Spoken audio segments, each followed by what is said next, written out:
Second rule of Fight Club is you do not talk about... Jesus Christ, that's Jason Bourne. English, mother... Body, you ain't got no job, and you ain't got shit to do. Let's put a smile on that face.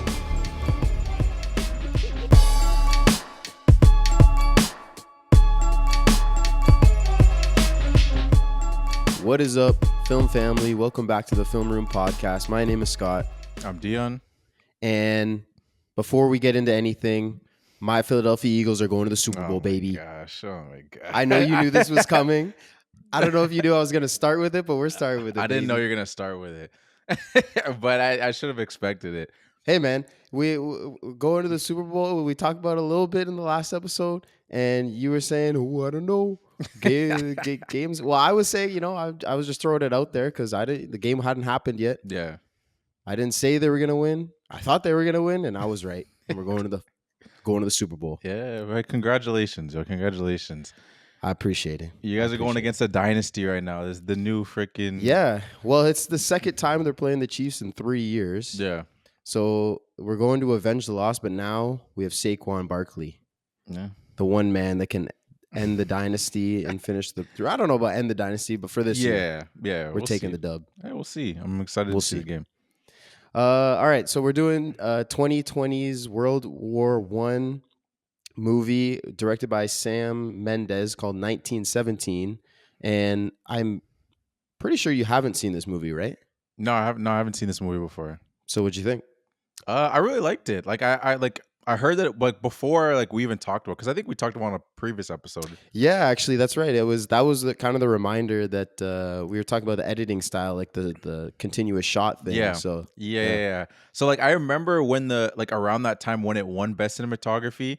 But again, I wasn't a huge. I don't know if I mentioned this on or off pod too. Where I mentioned that I'm not. It was on the podcast. It was on the pod. Yeah, saying I wasn't a huge war movie guy, but I remember hearing that it won Best Cinematography. So I was like, okay, let me add that to the list. I'll watch it eventually. And I just never ended up seeing it. And then you also mentioned, which I didn't realize, that it was shot to look like it was all one take. So then you really intrigued me. I was like, okay, definitely gotta check this movie out. And then we put it on the docket for select a couple movies. I think we've talked about how we usually do it. You pick three movies, and then I decide which one we should do. And as soon as you threw 1917 on there, I was like, I feel like we just talked about this, and you reminded me we did. So I was like, okay, let's go with that. But I really enjoyed it. This was your rewatch, right? Yeah. So this is my second time watching it, and I remember the first time that I watched it, I didn't even know about the continuous shot thing. Mm-hmm. So I just watched it and I was like, oh, this is cool. This is a lot of long takes, a lot of camera movement. This is very interesting what they're doing. And then I read afterwards that they did that. I was like, huh. So now I was kind of looking for little things because there's actually 48 cuts I read. Oh, wow. In the movie. And it's actually supposed to be, it's two shots. Mm-hmm. So there's when he gets knocked out later in the movie, right? And then it blacks out, right? Yeah. So that's the one cut that is supposed to be clear. We're supposed to know about it. But other than that, there's apparently 48. So I was kind of looking for them as I was watching, because it was my second watch. Yeah. You had to pay attention to the story more. But when they pass behind a pile of mud or if there's an explosion in a tunnel or something like that, I would assume is when there's a cut. Yeah. But it's pretty cool. They do some cool ways of hiding this. Oh, for sure. The fact that you said 48 is crazy. It doesn't feel I know, because they're hitting really well. I wouldn't have guessed the number. I figured the number would be up there, but 48 seems like a lot. I'm like, wow, that seems I don't know how much there's probably a way, I don't know what the number of the average cut in a movie of a 2-hour movie is. Probably obviously way more than that. Yeah. But it's still crazy here 48 because they're hitting so well. Yeah. I actually wrote down the 5 that I noticed, and I even could be wrong. It's even when they cut it, it's edited so well that it still appears seamless. So I could be a little bit off, but so the 5 that I guess is when they go at the start, when they go into the bunker to see the general. Yeah. So when the camera goes from outside to inside, it goes from light to dark. So I feel like it's an easy way to cut that, and they would have had to change sets. So I would assume that's one. And then when they're crossing no man's land, they kind of pass behind a pile of dirt. Oh, so I would assume that was one too. The explosion inside with the rat, Yeah. that I would guess is one. Um, when he gets knocked out, obviously, Yeah. and then when he jumps into the river, I Yeah. think it looks a little bit off. No, 100%. Yeah. Those are like the very like clear cut ones where like, okay, Yeah, like there's a little bit of like, all right, we're hiding behind this thing, and then we can slowly transition right into the next thing, yeah. which it's still seamless. It's still really smooth because But apparently, there's yeah. 43 more that I Yeah, didn't even see. that's wild. It's funny because I remember like the first ever movie that I watched is like a old like Hitchcock movie. It's called The Rope, and I think that movie came out like I don't know, like 60s or 50s maybe. And the appeal of that movie was, again, it was shot in one take. It looks like it's shot in one take, and Mhm. it's just in an apartment. But the whole premise of the movie is that somebody gets killed, and like someone gets killed in that apartment, whatever, and the person hides it, but there's a party that's still happening. So then it's kind of like a cool suspenseful thing. Like, we know there's a dead body in there, and then we know where the dead body is, and like the whole time the guy is just trying to like the whole making sure nobody goes over there, and like the way they Oh do the cuts shit! though are way more like obvious, where it's like a literally like turned into a corner and then come out of a corner like go. Oh But I mean, you're only limited in like the technology back then, but it still yeah, holds up though. If anyone wants to watch old Hitchcock movie The Rope, it still holds up. But that was the first time I saw that, and then this, it's so seamless. This is obviously yeah, like what 40 years later, so I hope it's a yeah. A little jump in technology yeah, available to them and things that they did. I mean, I read a whole bunch of, and I saw a lot of like behind the scenes videos of how they made these cuts and how they got not even the cuts. It's more how they got the camera to film everything, right? Because yeah, normally, you could set it up on a tripod or on a track and then do yeah, your shot and then you have your 10 seconds or whatever and then you move to the next thing. But they had to build the sets super big so that hmm they can move it because the story is so linear, right? It's about yeah, this guy, well, these two guys going from point A to point B to deliver this message, and they never come back to the same place. They're always moving forward. So yeah, like they actually dug over a kilometer of trenches that they were moving in and out. And every set that they built, they had to make sure that there was space for the camera, which hmm is which is the same for every movie, yeah, but hmm these are full 360-degree sets, right? You can't have yeah. anything behind where you're not going to see because the camera's turning around so much and No, moving. exactly. And then the way they had guys grabbing it and then mounting it onto a motorcycle or something so that they could drive when he's running, like all these cool things that they did behind the scenes to make us work. It's so interesting to me. No, it really is. Like, it's really impressive because the whole time I'm watching and thinking that too, not like in a way that's like taking me out of the movie, but I'm like Hmm. watching, I'm just like seeing the way the camera's moving around the characters, the way it almost feels like there's certain aspects of it that almost feels like there's a third person with them. It almost feels like someone's like they're vloggers or whatever, and someone's That's following them kind of basically what recording. it is. Yeah, and someone's recording their experience of like, hey guys, we're going out to the whatever kind of Yeah, thing. yeah, yeah. It kind of looks like that. And then some moments are just like it's very much movie, like when it goes like really wide out or stuff like that. It's like okay, but some of the shots it looks so cool, especially like there's this specific shot I think of when they're going through the trenches and then like as they're all the things are happening like around them, there's guys like smoking and like Mm. digging and whatever, and there's like a body that's on a stretcher, and Schofield looks over to look at the body and the camera looks over, so it's almost like he's looking at it and the cameraman's like, oh yeah, we're looking over here, okay. And but it's seamless though. It doesn't feel, it's not distracting in Hmm. that sense. It's just like a very cool style to see the way they mix like a bunch of different ways of showing them. Yeah. Yeah, super cool in the way that this movie shot, but the movie itself, like the story and everything. So you're not, like you said, a big war guy. This was Hmm. written by Sam Mendes. He actually got the idea from his grandfather, Hmm. who was a World War I vet, and told him some story. It's obviously not exactly like this, but Yeah. it gave him the idea of like messengers crossing through enemy lines to deliver a message. What do you think of like the story? And like, you're not a big war movie guy, so like, did it work for you? Yeah, I mean, yeah, like I said, we talked about it before on another pod, and I realized that like the war movie thing even spreads to like video games too, because I was never really like a modern warfare or like True. Battlefield like first person shooter guy. Like I don't know, I never had much interest in it for whatever reason. Like, but I really enjoyed the story still. Like I don't think there's like this specific thing where it's just like, oh, I refuse to watch like war movies or something like that. I think it's just like when I see one or like people talk about how good one is, it doesn't like intrigue me for whatever reason. Okay. But Yeah. I saw an opportunity, but like let me give one a chance. And this movie, I really enjoyed the story. Like I felt like it kept me on my toes in the sense of like the sense of danger that was going on throughout the movie, and it was just like the visuals on it where it's just like it's epic. It's like it's one of those movies I wish I could see on a big screen, and maybe I still can someday. Maybe they'll do True. like an anniversary screening or something because it's just so like grandiose. Yeah. No, 100%. I totally, yeah, this would hit well in the theaters. I didn't see it in the theaters first time. I mean, it came out in 2020. Yeah, So it was during COVID.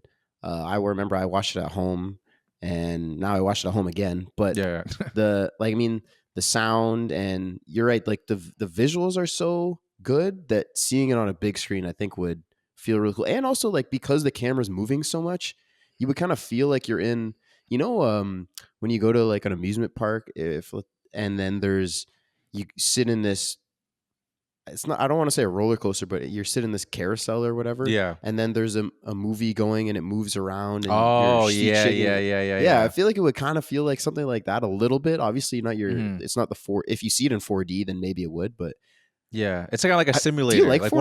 one of those simulator things. I've Yeah, actually basically. I've never seen a movie in 4D actually. Don't do it. Don't do it. No. Bro. I saw one movie in 4D. It was Kingdom of the Planet of the Apes. Oh Okay, my yeah. god, it was insane. Like I literally, you couldn't put your drink in the cup holder; it would have fallen out. It's literally like watching a movie on a roller coaster, Oh and my I'm not goodness. exaggerating. Yeah, Like, bro, we've reached the peak of the movie theater experience. All right, the recliners, heated yeah, seats, and like hmm that. I don't. It's perfect. Like I don't yeah. need my seat to shake and move. Like Oh my there's gosh. monkeys swinging from ropes, and I'm like Yeah, trying to hold on for my life. I'm like, what is? I'm just trying to watch a movie, man. yeah. Don't even get me started on that, bro. Like I remember I just watched D Box one time. I saw Bullet Train on D Box, and I hated that Yeah. because it was just moving so much. I'm like, this is too much. Even on the lowest feature, I'm like, we're doing too much. I remember Jamar told me how much he hated Aquaman. Like he said he dropped his popcorn, he got water in his Yes, bro. popcorn and stuff like that. I was just Well, like, dude, I went with Alexis. She left the movie. She didn't finish it. She was like, I can't do this. She left.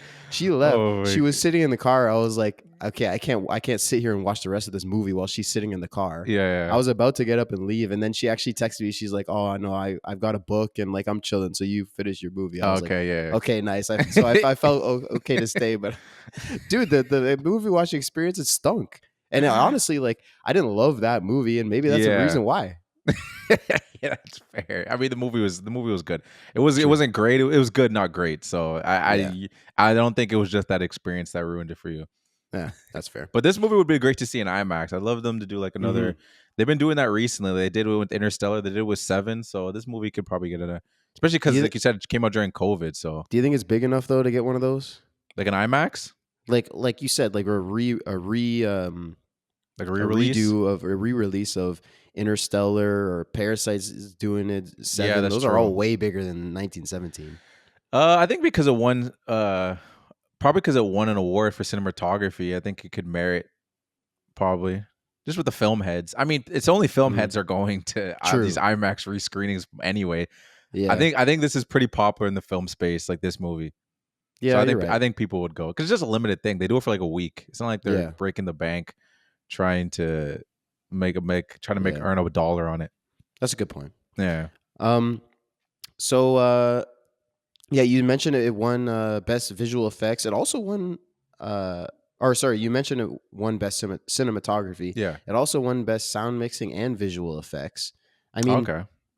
sound mixing, I feel like, in a war movie, like all the explosions and stuff, I don't know if that like is, I feel like it's kind of easy to, I mean, hmm obviously I've never made a movie, so I could be Yeah. completely wrong about this, but it's just hmm like stuff blowing up. I don't think it sounds anything's that crazy in it. hmm Visual effects, I think there was some cool stuff that they did with like the flares shooting up, especially when he's in that the city at night, Yeah. and then like the city is lit by flares and that building burning. And I remember I saw that they built a miniature of the set, and they were testing kind of how they would light it so that like the shadows would move around the Oh, building okay. as he's running through. I thought that was pretty cool. I watched a lot of behind the scenes stuff on this. Yeah, no, it is really cool. I saw one shot of just like how they were doing the flares. Like it kind of looked like I couldn't tell if it was like a drone or a helicopter, just like moving the light around. And I honestly didn't know how they were doing it. I was like, I need to figure out, well, not figure out, but I need to go see how they made that visual work. Because yeah, it's really cool the way it came up on screen, the way it showed on screen. Do you think now you'll give more war movies a chance? Because I'm actually a big war movie guy, like ironically, and I don't know what it is like forever. I think I'm interested in the history, and obviously I've never been to war, so you know it's I'm in a position where I can watch this and like be interested in it, and it's not like scarring or anything like that, right? But I find it super interesting, and yeah, do you think you would give more a chance after this?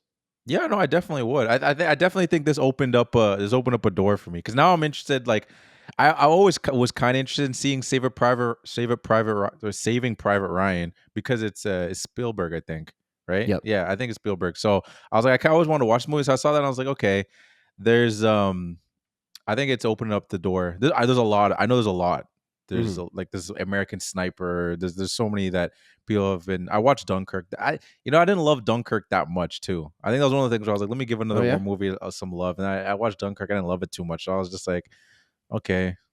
But this one I liked a lot. That one I liked a lot. Dunkirk's an interesting one because it kind of like it has just the way that it's the three different points of view about three different like stories happening at the same time. It's actually I really like that movie, but it's less so like I feel like a lot of war movies are a pretty linear story, kind of in this sense. Like Saving Private Ryan's a super linear story. It's about this group of this team going to get this guy, and get him out of war. But no, that's a really good movie. We'll do that one for the podcast for sure. Yeah, oh yeah, for sure. And what? Yeah, no, yeah. No, go ahead. No, 100%. No, I was gonna list like another movie, like another war movie, but I can't remember what it was called. Oh, Schindler's List. Schindler's List, another one too. I know it's long, but that one's less so a war movie. Like not a lot of that one takes place in battle, like on the front lines. It's mostly like in political. It's more the political side. Well, it's there. There's takes place some of it in a concentration camp. Some of it there's Schindler and he runs a factory and he's trying to like save Jewish people, and so it's more about the war, but not actually the battle of war. Exactly. Yeah. No, and that's an interesting one. Well, it's a good movie for sure. That but like because I was thinking about that, I was like, oh shit, like we'll probably end up doing it for the podcast. I think sure. I think we should do it, but it's like this. It's so serious and raw and emotional that like the way we normally go through movies and like we're cracking jokes and stuff. I'm like, that's gonna be a somber episode. I mean, we'll figure it out. That's a challenge. Just a challenge to see how we could do it. I think we could do it. Yeah, we could do it for sure. It's just it'll be maybe different, a little bit different. Yeah, exactly. Yeah. But did you have anything else you wanted to mention before we jump into it? Oh no, we can get into the plot. Let's do it. All right, so we meet Schofield and Blake, and they get called up. They get their orders from the general to give a message to call off the attack on the retreating Germans tomorrow morning. And we get Harry from Kingsman as our general. Yeah. We get two Kingsman characters. Yeah, I was gonna say there's a second Kingsman character in there too. We get our boy Merlin, and then we see them walking through the trenches. What do you think of just the whole start of this movie? No, I thought it was good. I mean, it starts off kind of like just like simple of just like them sitting there. He's like, pick your mate, pick the person you want to go with, and then we get right into like, this is your mission. It felt very. I was mentioning video games earlier. It felt really video gamey, where it's just like, here's your mission, here's your objective, and then go on to what you have to do, and then it just builds so fast. We've learned what Blake's motivation is because we realize that his brother is the one that is on that side, and then we can tell Schofield doesn't really want to do it. So like we can see how like they're have conflicting wants and emotions. Like Schofield doesn't even really want to go. You can clearly see, but Blake's like, we're going. And then we're just so fast paced moving through.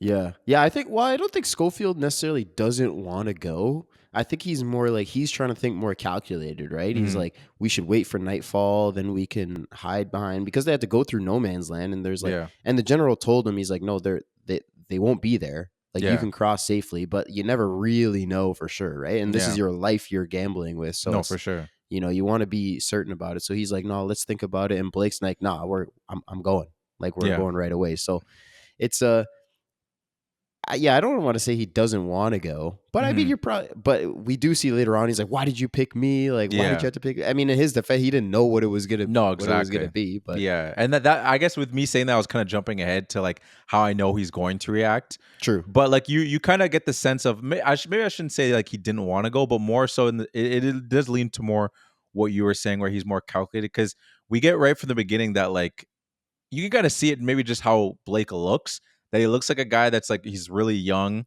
and like this is like he's clearly more green than Schofield is at this. Like Schofield's been doing this, like this is his first time being at war or doing like a stint. So he's like, wait, we need to like figure this out. And Blake's like, let's just go, like we're here, let's do it. And he's just like, oh, okay. We just see the different contrasts of the characters, and Yeah. it leads into their argument that happens a little bit later. Yeah, I like also like the feeling that they give it. Like it feels really cramped in those not tunnels, in the trenches. Mm-hmm. Right when they're moving, like even when they're moving up, and there's the one guy that says, "You're going up the down trench, you idiot." Yeah. And he's like, "Oh, with the orders from the general." Like they're pissing everybody off as Yeah. because they're rushing through. Right, they're pushing people around a little bit, and there's the one guy that even scraps. He's like, "That's a wounded general or a wounded Yeah. captain or whatever that you're." And he's like, "I'm sorry, but."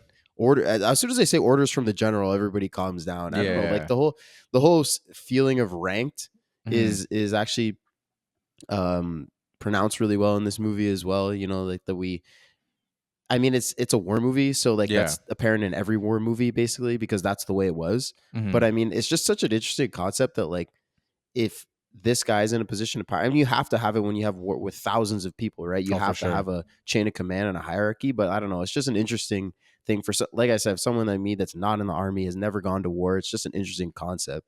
Yeah, no, I agree, like 100%. And like I thought that part was kind of funny to me. It's just like it adds some authenticity to it, just like seeing them just like stumbling through. You know what I mean? It's not like they're like they're the main characters, so everyone move out of their way. Like everyone's Right. like, we're all doing our own thing too, man. Like our mission, because that's the thing you always got to keep in mind too. Like, yeah, we know what their mission and everything that they're doing is so important, but everyone else has their own side missions, their own side things going on. Like them making sure this guy's safe, and like maybe we don't know what everyone else tasks are. So like these guys bumping into them, like, yo, what are you doing? It's like, well, I got orders from the general. I was like, yeah, well, I'm more doing something important too. So like that's what you see. Like everyone's just like, yo, what do you do? Like everyone's pushing back. Like there's all this like sloppiness to it, which just makes it feel more real versus just like these two are the main characters, so everyone move out of their way. Yeah, that's a good point. Actually, you're right, because in most movies it is like, and I notice that all the time. Like especially, say you have a character in like New York City, right? Yeah. And they're walking down the sidewalk, and then they stop, and because they see the Empire State Building or whatever, and they look up and they're admiring it, and there's like no one around. Like they stop right at the top of the stairs,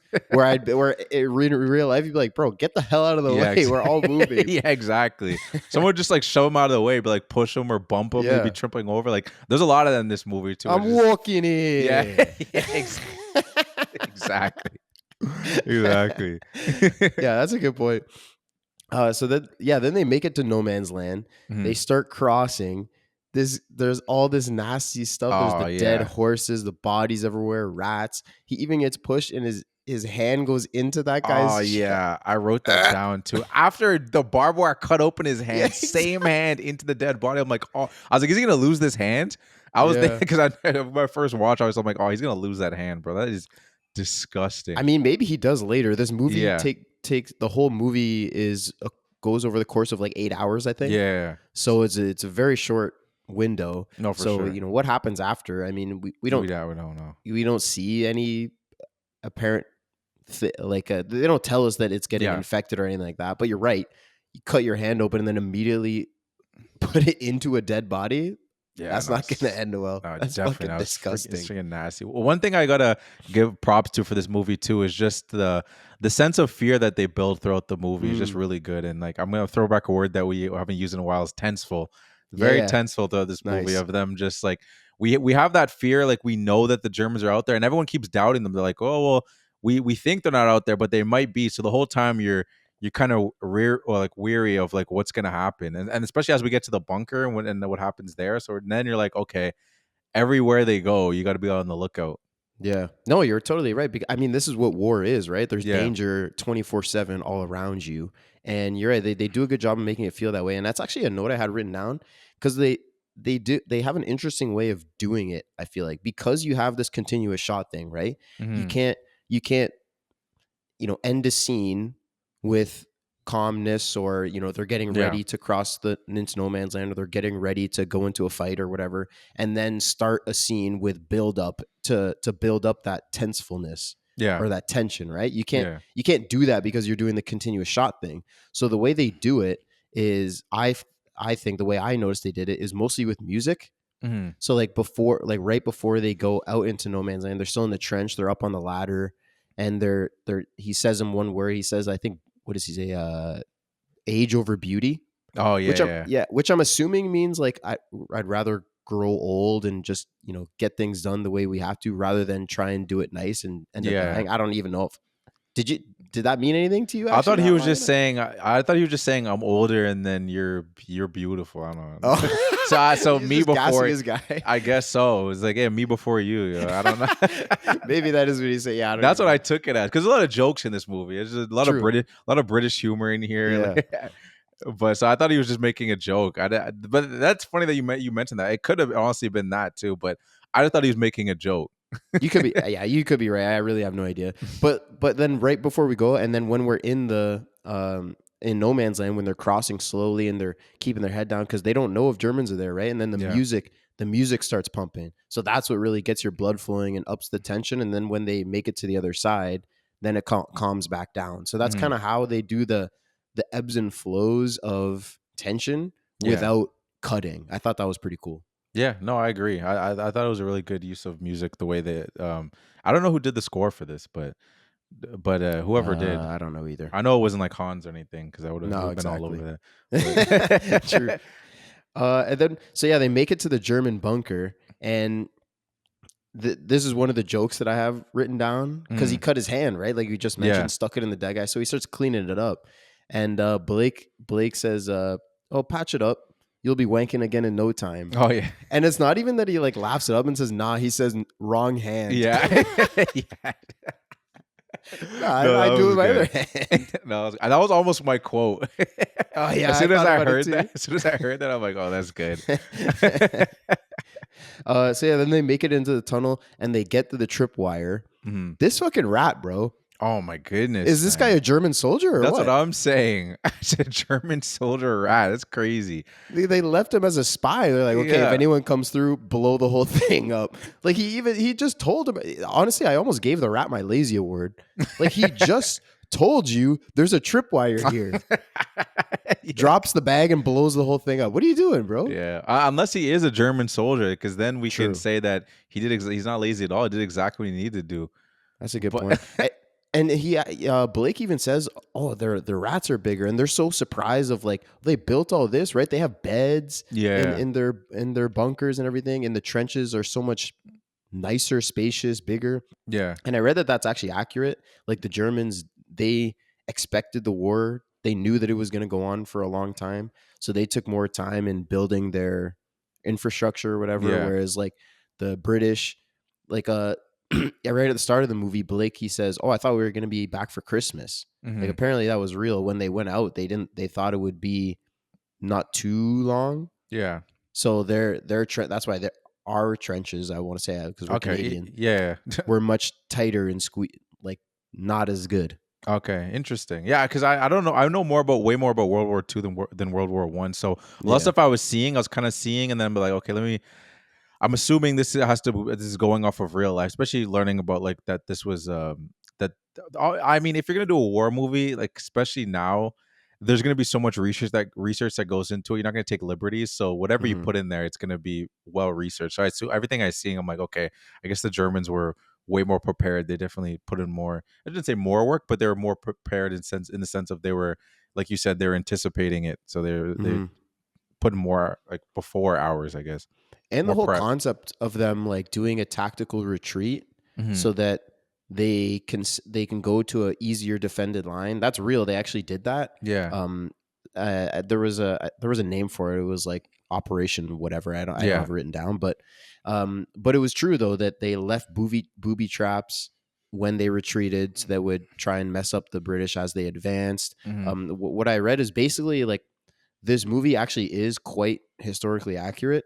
The only thing that someone had mentioned was that tactically it didn't really make sense in the sense of the Devons who they're going to deliver this message to stop the attack that are behind enemy lines. Like to have a battalion in a rank just a couple miles behind enemy lines wouldn't be super realistic, apparently.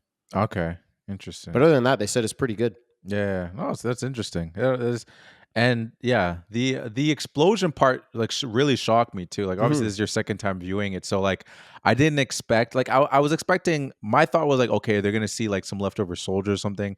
Maybe it's gonna be an ambush of just like probably not like a whole like treat of guys or anything. Like maybe like one or two guys, something.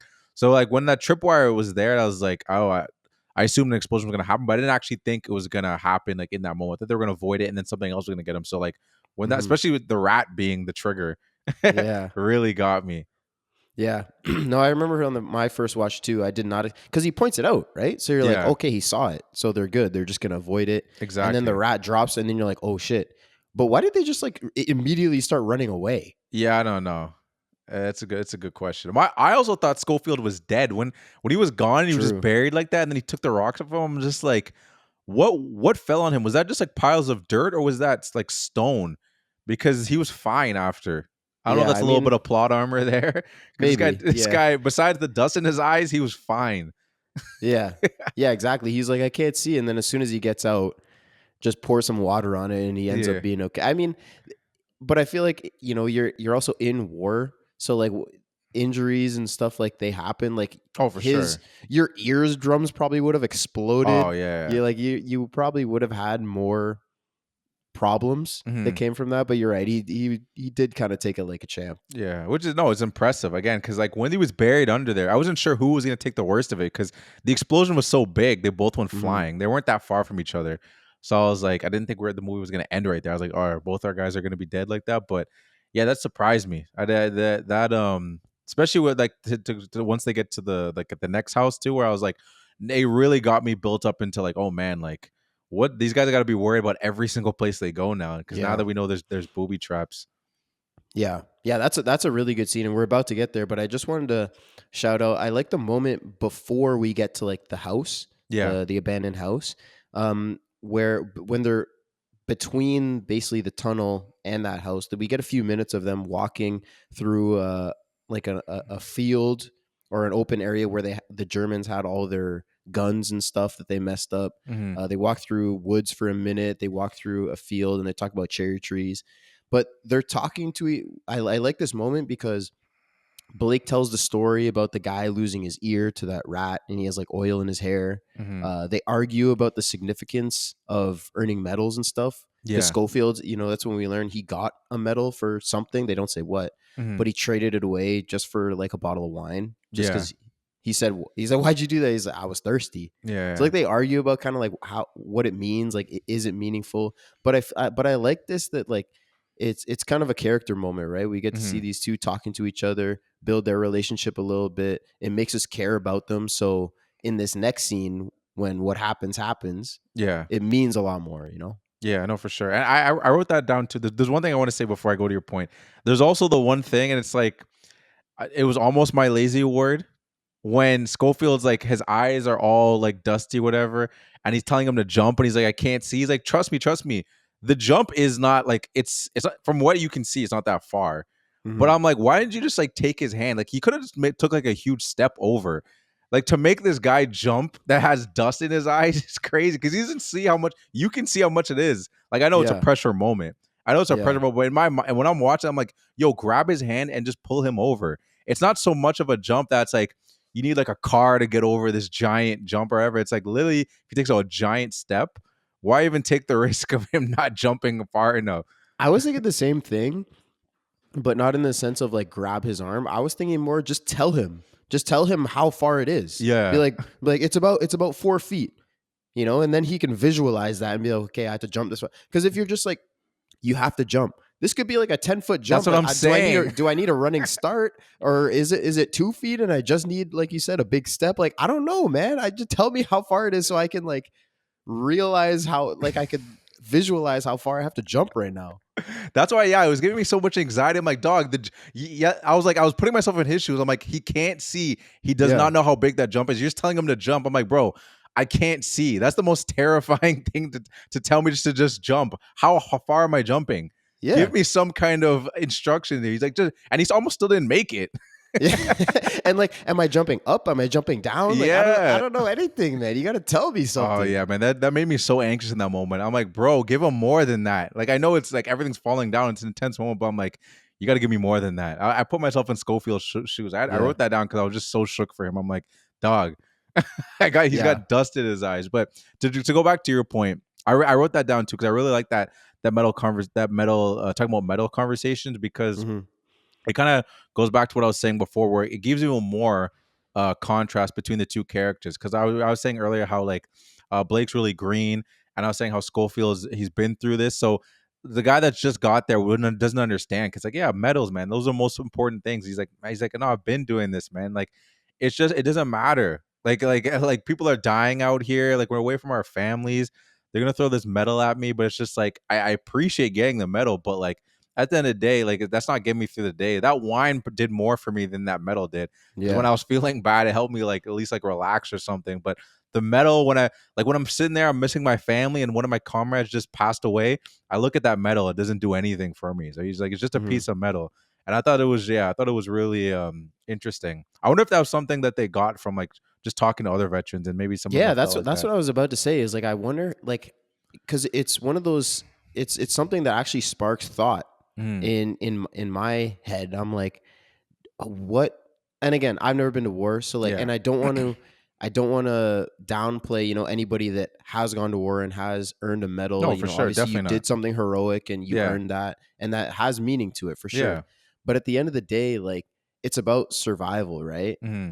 And yeah, getting a medal, it's nice, Hmm. but if you don't live to make it back, doesn't mean anything. Yeah. Does like I mean again, it's more it's an honor statement. It's like, yes, this guy, it means he fought and died for his country, and there is meaning to that. But Hmm. like for your mother, wife, kids, whoever at home, if they're like, yeah, your dad's gone, but here's a medal, does Yeah. that really mean anything, right? Like they're like, okay, I understand he did something heroic and meaningful, but I'd rather have my dad, you Yeah, know? no, 100%. And then even if like the contrast of like, let's say he lives, but like people close to him passed away, where it's like that medal will honestly just be a reminder of the True. horrible things that he went through. Even though it feels good to like I survived it and I did something heroic, I remember all the tough things that we went through to get it, and that we don't know how like what he went through to get the medal. So it might be a little bit of that, where it's just like so many bad things happened for me to get this medal that like I don't even want to look at it.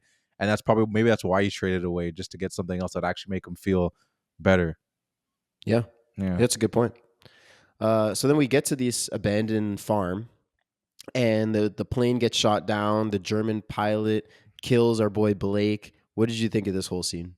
Yeah, no, I thought it was I thought it was really powerful. Like I didn't expect the plane to come all the way to them. That was crazy. That was another one of those things too where it's just like they watched it until the very last minute. And I was like, yo, guys, like maybe anticipate like maybe that might come our way. Like they just got out of there in time. But I thought it was interesting too, because again, it goes more character work of just like Schofield's like, we should put him out of his misery, and Blake wants to Hmm. save him, which is crazy too, because it's just like at first I was thinking like, is that one of their own, and that's why they're going after them. I quickly realized it's a German. I'm like, why does he want to save him? Like they're on a mission to go somewhere. It's not like they're gonna like suddenly take this guy and then ask him questions, all this stuff. We don't even know if he speaks English, so it's just like it's interesting. It's obviously like a humanity thing of just like Right.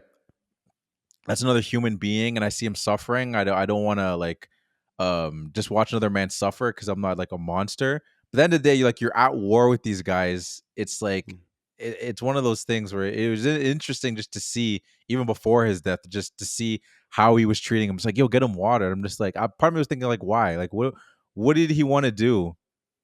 Yeah, I guess like save him, and then he would become like a prisoner of war. Like they would just capture him, but you're saving a human life. Because yeah, I think it is one of those things that interests me about the war, like the world wars, is that I read about some instances where like during the The song. holidays or Christmas, they would basically stand down and they would kind of like be with each other. Hmm. Like the Germans and the British would party together, eat together, drink together, and then the next day you're trying to kill each other. Like it's just a crazy concept, right? But at the end of Yeah. the day, these are all human beings, and No, none for of them sure. want to be there, Yeah. right? No, nobody wants this. These are the whole concept of war is people fighting for politicians and people in power, and that's what it is. So like all these people that don't want to be there, they see someone on the other side that also doesn't want to be killing people, and so it is more of a humanity thing. But you're right, Schofield, that's been through this before, not this specifically, but Yeah. has been in war and been through events like this, sees that like you can't just be like running around trying to be a good guy saving people. Like this is war. Yeah. No, no, Yeah. 100%. And it's that is interesting. I didn't know about the like I've heard about the like in war them stopping for holidays and stuff, but I didn't hear specifically about the Germans and like the British actually like being together during it, which is just that's just a crazy thing to imagine. Just Yeah. like the concept of just having to kill these guys and then also like taking a pause. Like yeah, it's wild. I mean, we do see it later on in the movie. Schofield does pause Hmm. to kill, like when he's running through the city at night, and then he runs into that German, right? And he covers his mouth and he tells him like, "Be quiet." Yeah.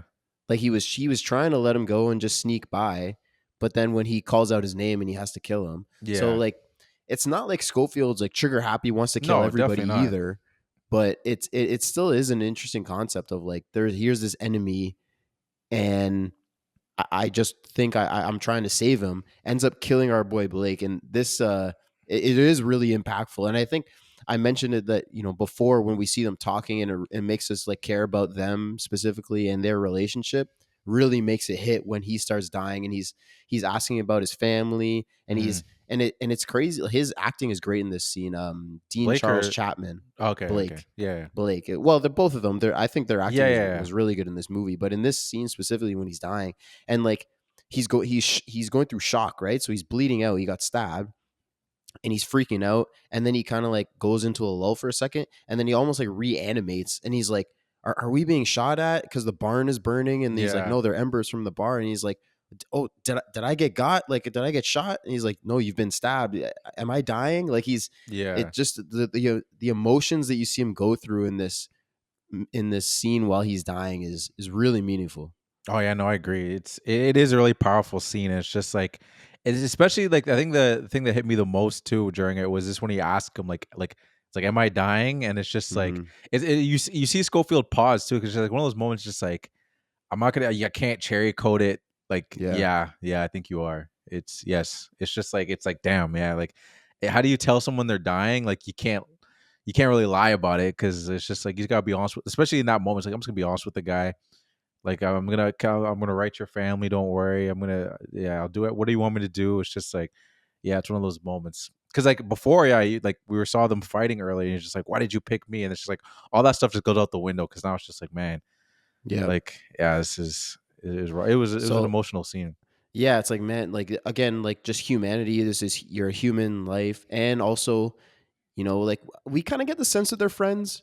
We Mhm. never really get a big background on them, but at the beginning of the movie, like they're lying together, right? And when the Yeah. guy says pick a man and come to the tent, he grabs him right away. So Mhm. it wasn't like a question where he's looking around like, who should I pick? Yeah. Like, so we get the sense that these guys are buddies. So it's like your friend's dying, and not only that, now you're going on this journey. You're behind enemy lines, and now you're by yourself. Yeah. That's also going to be terrifying for him. Um, yeah, this is a great. But also right before this, he gets the milk that comes back later.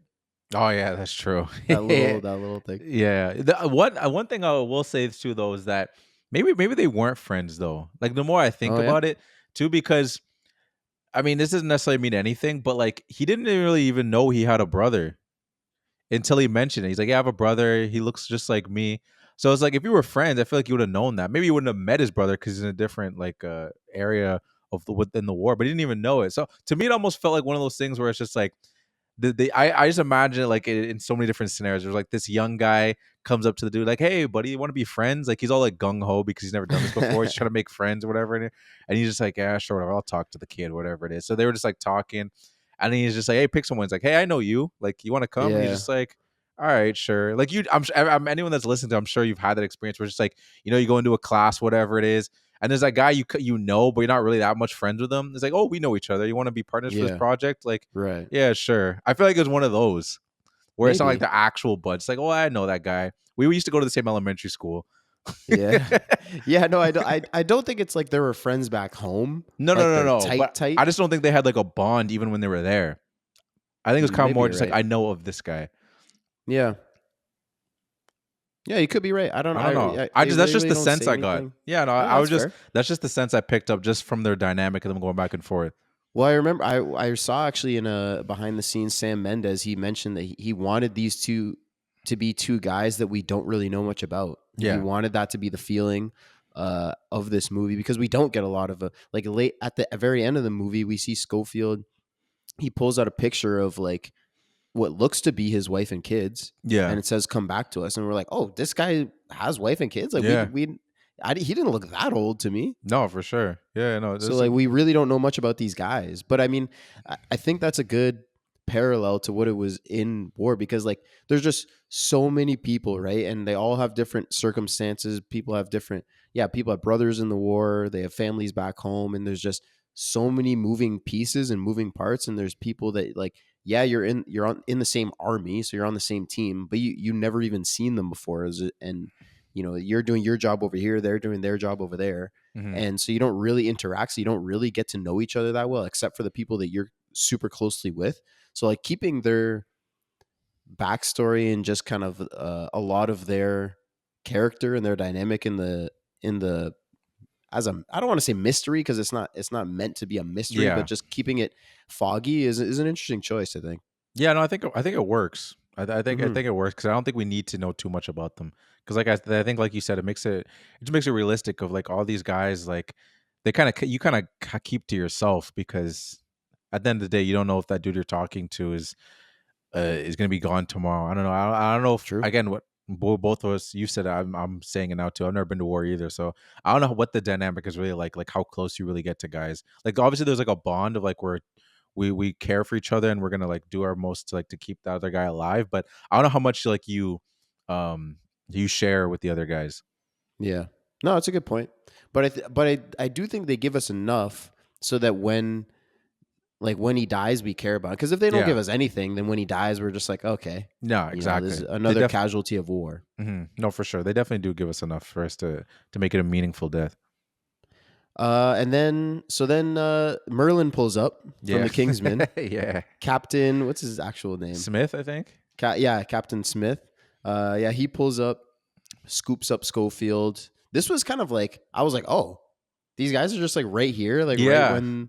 I mean, to be fair, if you think about it, if they see a plane go down, maybe they go check it out. Yeah, true. But because at first I was like, this is kind of convenient. As soon as this guy dies, there's just like a whole group here with cars and shit to pick him up. But yeah, they pick him up. They say they can take him half or part the way. He gives them the message of where he's going.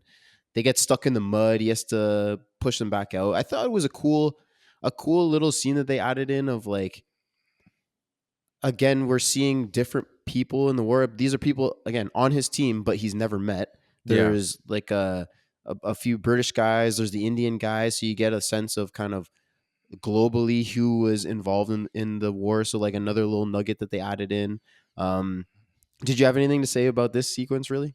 Yeah, I mean, even like leading into it, I thought it was interesting. Like, so, like, there's a nice little like symbolism of like moving on throughout the story. Like, other like as they and another thing too, with Captain Smith being like, hey man, like come with us, and like you can tell Schofield doesn't want to go. But he's like, man, I know this is tough, but like this is a part of it. We just gotta keep going. So like he moves with them, and like they kind of go through the back of the house and then move through the front. And I feel like they kind of just did that visual of itself just to move like a passing on, like going on to the next part of the story. Because otherwise they could just went around the house. Because as they showed the shot of like them like going through the house, it kind of like showed the house, the guy's like pissing outside and then going to the front. Yeah. I'm like, where he was, he literally could have just walked around the house. They didn't have to go Yeah. into the house and out of the house. I feel like they did that more, maybe just to get a cut. They probably did have to get a cut, and then also just because I think it's just like a showing of like going in here. That's like you see him, you see his dead body, he's going into the house, and then he goes out of the house, and now you're seeing a different part of the story. It felt like a this is a new chapter of the story. Yeah, the way that's they an did interesting point. I never thought of that, and but yeah, that is a really good point because it does really feel like a stop and start point, Yeah, right? Like we get a major character's death, and then how is this guy gonna move forward with like the second half of this movie? Basically, like it really does feel like that. So that's a really good point. So then they pull up to the city, and then we get the shootout. He kills that guy, gets knocked out. Did you see this coming? no, like it surprised me. And then I mentioned it earlier too, but this also, that shootout over like the bridge felt very much like a video game mission too, where it's like you got to cross the bridge, and there's also a dude shooting at you, kind of thing. But one thing I do got to call out too, and then there's not much of like these plot armor things where like I kind of laugh at. It's just like the dude shooting at him got a terrible shot. Oh yeah, Like the first, when he's initially on that bridge, he's just out. He's just out in the open, nothing protecting him, and just missing. And then eventually, I give him some grace because now he's just hanging on the bridge, so you're not gonna get those shots. They're very close every single time, but never actually hitting him. I'm not. Part of me wishes he even just got like a nick. You know what I mean? Just like a little thing in the shoulder, a little thing in the leg, just to make it more so like this guy can never get hurt because he can't. Yeah. Besides, the little barbed wire is the only thing that can affect this man.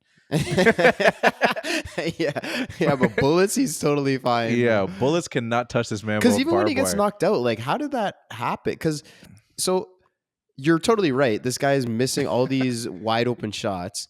And when Schofield gets up into the house and he opens the door, the guy's like lying on the ground. So it looks like he's been shot. Yeah. So did Schofield shoot him? Like this guy was up in a house behind a window and everything, and Schofield's the one that shoots him? That's what I'm saying. He's a sniper, man. Just pull up, bang, got him. Got him. And this dude couldn't get him in like with 10 shots. Yeah. And then even in the end still didn't get him. Because he exactly.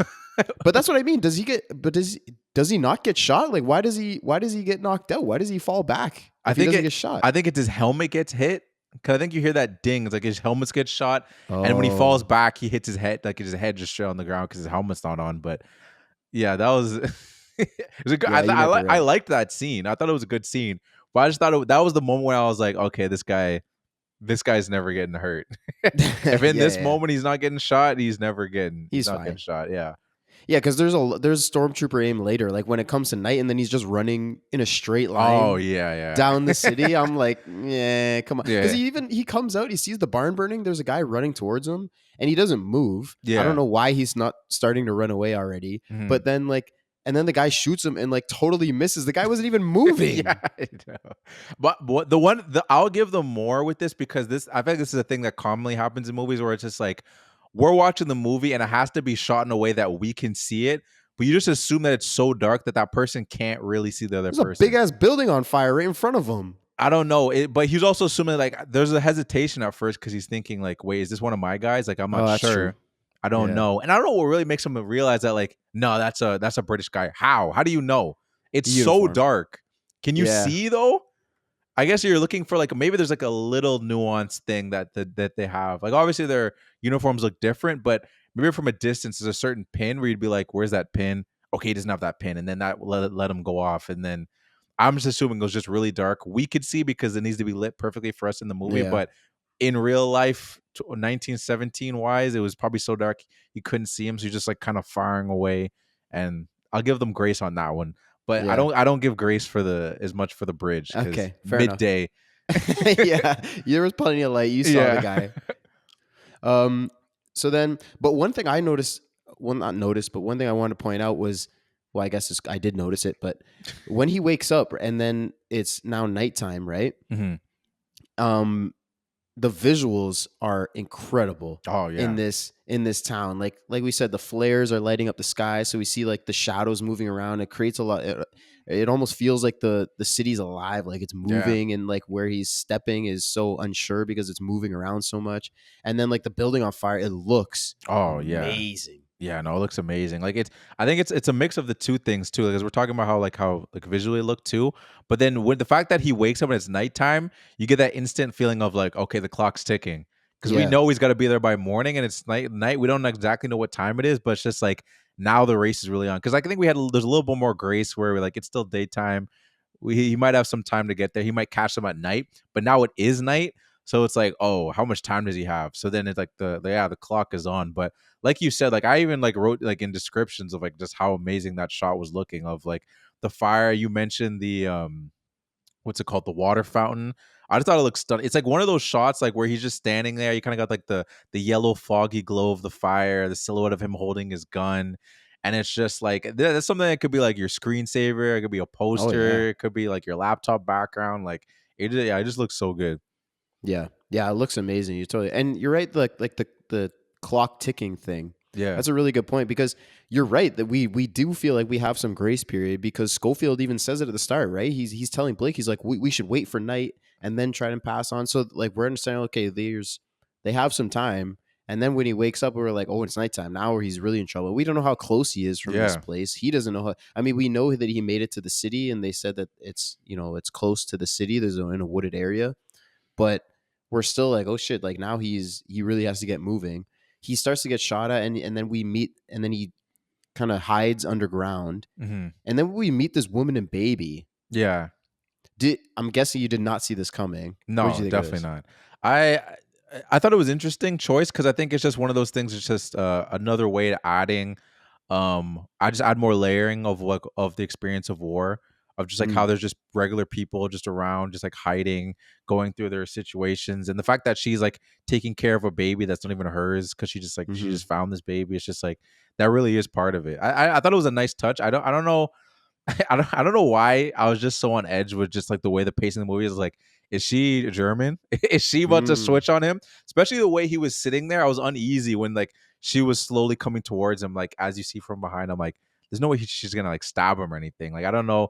Part of me was just like, what's about to happen here? I was on edge to be honest. yeah. I didn't know if I could trust her. No, I remember Myers' first viewing.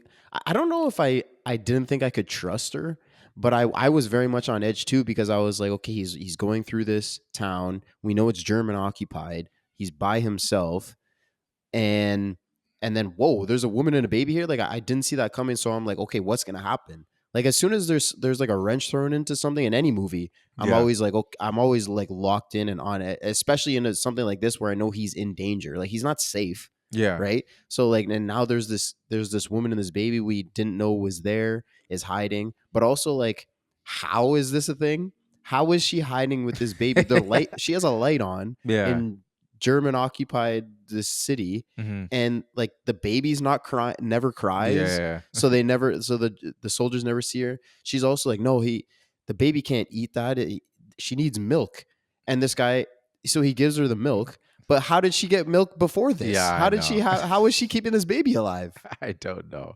Yeah, the whole thing is crazy. I think two things went through my head actually. One, I was thinking like, I don't know if we can trust her.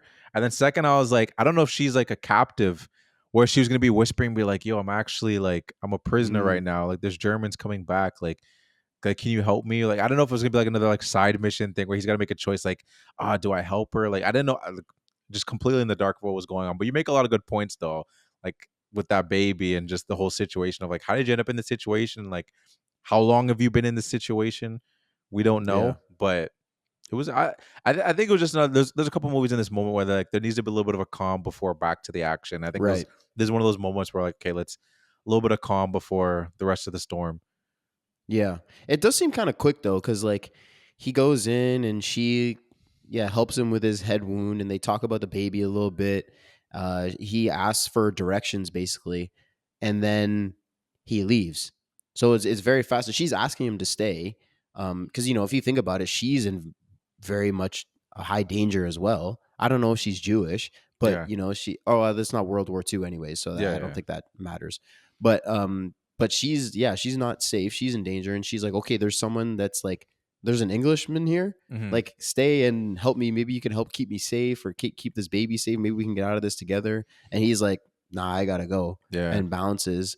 But I guess it's more like she gives him the direction. She's kind of maybe just like a plot device to Yeah, be that's like, true. because he's like, how do I get to the Croisille, I think it was called, like the Mhm. wooded area and she tells him you have to take the river. So he didn't really know otherwise. So it seems kind of, it's a little convenient, but I Yeah. do at the same time, it is a nice little scene. I think it adds a little bit more emotion to it, makes us care about Schofield more, where we see like, okay, has this affinity towards this child because he gives them their food, gives them the milk. And it's like, and it also just a little thing, be like, oh, that's why I got the milk. You see Yeah, that? no, that's true. Yeah, that was a cute little thing. I was It like, was oh, a cute because little part of me, thing. I was like, that actually disgusted me a little bit too. Because I was just thinking about like, oh, you guys are like, you're so dirty, like your hands are all muddy and shit. You're just putting your hand and just drink. I mean, it's just war, so everything's dirty and gross. But I was just like, just seeing when he initially put his hands in that milk and started drinking from his hands, I'm Was like, that the oh, same hand that was in the guy's dead body? I don't think so. I don't It think he's better that not have wild. been. I don't think he's It that. better not Oh have my been. That's god, that'd be so disgusting. Like, dog, yeah, there's got to be some kind of hygiene.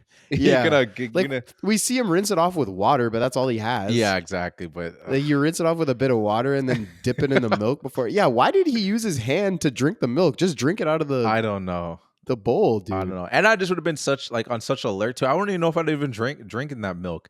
Based off all the traps and stuff, like who knows that this could have just put poison milk. It was just so perfectly there Yeah. that like I don't know if I would. Obviously, you're at war. You see anything, you're like, oh, I'm gonna eat. I'm gonna drink that. But I think it's also like if you've been at war, like all you've been getting is water. I think they get a little bit of. You see them drinking alcohol here and there. They get a bit of alcohol, but like they definitely weren't getting milk. So Oh, maybe he definitely was not. just like, and maybe he was there for years or however long he's been there. He's like, man, I haven't had milk in so long. Like I feel like when you're in war, like these small little joys you have to take. Yeah, little wins, 100%, Yeah, 100%. exactly. I think one other thing too, like you understand it more, especially when the movie ends, because you talked about it. Like when he looks at the picture of like his wife and his kids, makes a little more sense why he had more sympathy.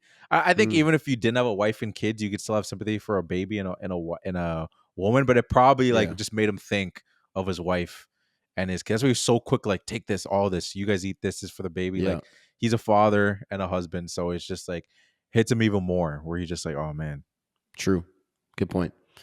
So yeah, we do have this escape.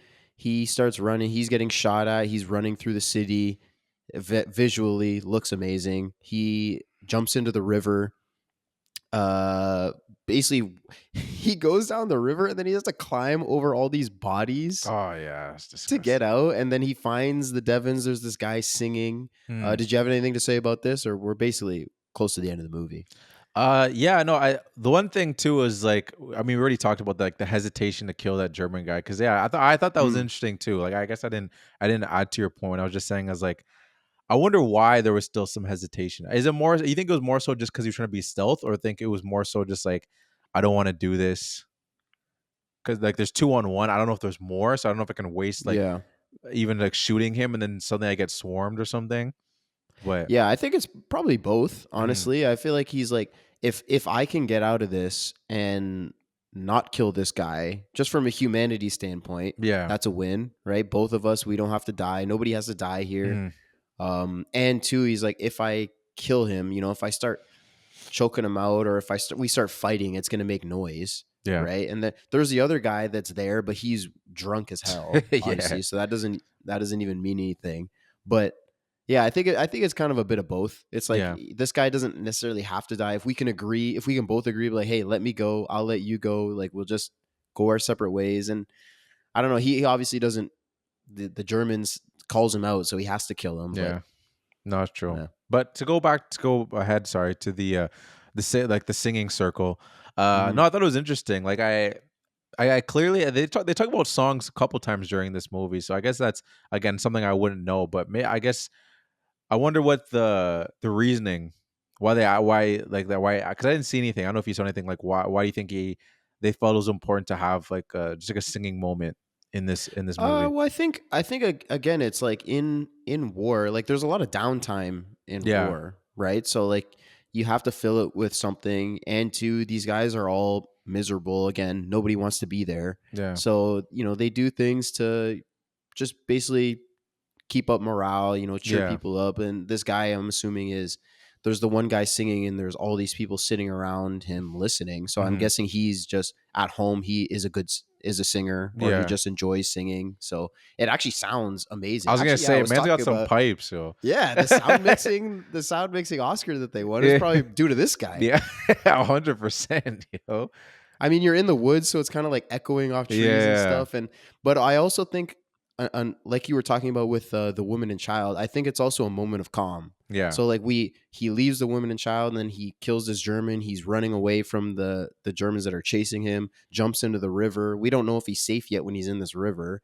And then he slowly walks up to these guys, and it's also kind of like, I feel like it's kind of like the entrance to his conclusion, where it's like, okay, this is where I need to get to right now, right? He's bringing this message to these people, and he's gone through all this shit to get here. He got knocked out. His friend died. All of this stuff happened to him, and then it's kind of like an ethereal moment of like peace, and like you did it, you made it to the end, kind of thing. No, 100%. I thought it was interesting because like it showed it really showed the impact of like what that music meant to them, because these guys were like in a trance. Like they didn't even realize that Schofield even came.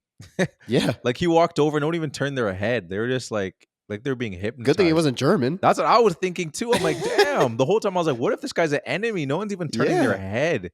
No one even alert for nothing. You could have wiped out the whole battalion, bro, and nobody would have even. That's what I'm saying. It just. I get they really put the emphasis on how powerful that music was to them. It just they were in this like hypnotic trance. Yeah. But again, I think it's just you're at war, small wins, man. You got 100%. No, I agree. Yeah. So then he's able to deliver the message. He goes down into the trenches. We get the 6 shot of him going up over the trench, running across the field, and delivering the message. We're basically at the end of the movie. Yeah. Give me your thoughts of this whole sequence. Yeah. So like I talked about earlier the authenticity of just like him bumping into people and stuff like that. Where again, it's not like this main character thing where it's just like, I gotta deliver a message. Everyone's like, okay, guy, let this guy go. Like everyone's still like doing their things. He's kind of bumping through, pushing everybody. It actually wasn't supposed to be that. Oh, really? Yeah, he was supposed to like just run through normally. Like the 2 times that he got bumped into were accidental. Oh, really? Like even like the run, like when he was like went on the field. Yeah. Really? Yeah. Like I mean, I don't know if there was, I think it was basically like, like avoid this guy. He's supposed to be running, but like there's so much chaos, like there's explosions happening, and like obviously that's like the explosions aren't real bombs going off, but like there's still like throwing dirt and stuff. Like it's still chaotic for the actors. So like, and there's so many people running. So like when he was getting bumped into, falling over, because the camera doesn't stop moving, right? So he becomes further back in the shot, and then he has to sprint to like catch up to the camera. That was actually, it was, I don't want to say ad-libbed, like, but it happened in real life, and it wasn't meant to, and they thought it worked perfectly, so they put it in. No, interesting. I think it definitely helps. I think it's one of those things where like this is definitely very much like the movie moment where it's just like it's the great shot of the explosions, people running in the background. But I think like to me, I think it adds so well of just seeing him stumble into people, and I see why they chose it, because I think it works so well of just seeing it like, okay, like it wouldn't be so perfectly where he like there wouldn't be a little bit of hesitation or a little bit of moving out of the way so you wouldn't bump into anybody. It wouldn't just be some straight shoot line. So I thought that was really interesting too.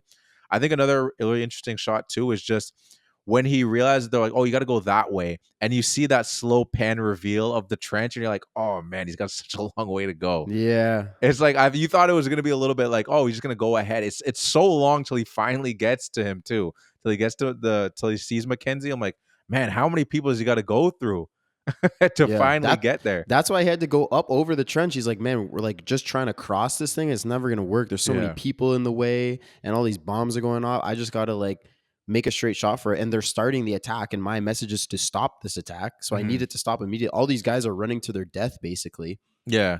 It's a super cool shot. And then even when he gets there, it's not like, okay, you think, you know, he's going to show up and he's going to be like, okay, message from the general, call off the attack. And they'll be like, okay, everybody stop. Yeah. That's not what it is, right? He pulls up and they're like, no, you can't get in there. There's no way you're getting in there. Oh my gosh. So he even has to fight. And then he's like, and then he says, I have a message to stop the attack. and then Benedict Cumberbatch, a nice little Yeah. cameo. I don't know if it's a cameo. It's him, Well, it's like a reveal because I didn't know he was in I it. So guess. then when he turned, I Yeah. was like, "Oh shit, Cumberbatch is in this Yeah. movie." I was just Yeah. like, to me, it felt very much like Snowpiercer. Like when we see Ed Norton's in the movie, I'm Mm. just like, "Oh snap!"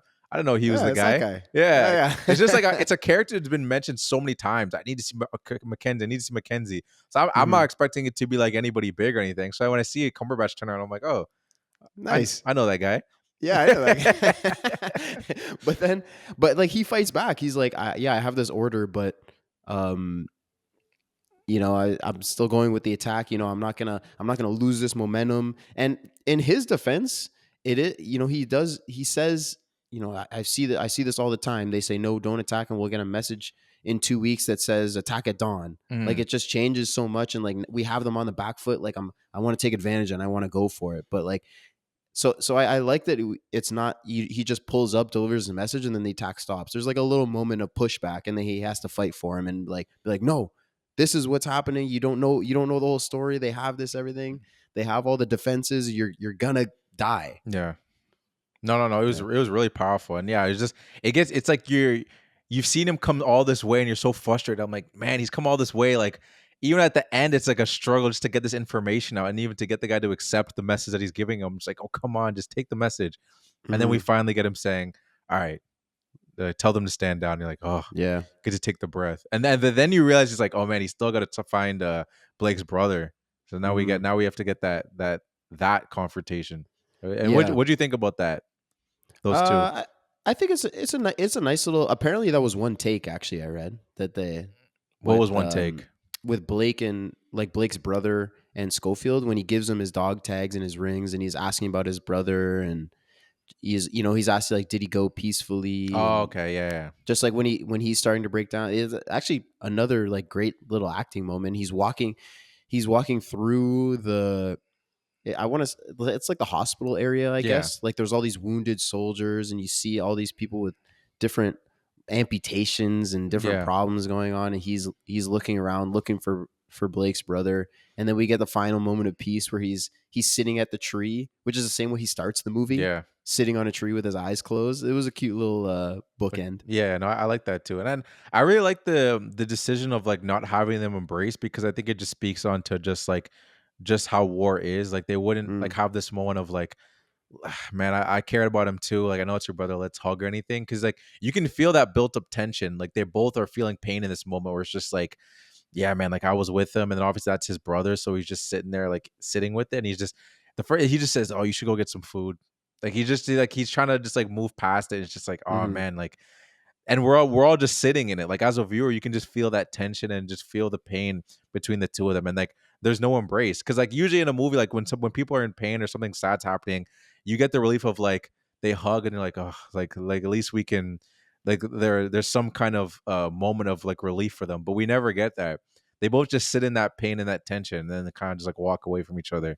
Yeah. Yeah. I mean, it basically gets to the point where it's like, what more can you say? Yeah, I gave you the news, your brother died. But he also, he gives him he tells him, he saved my life.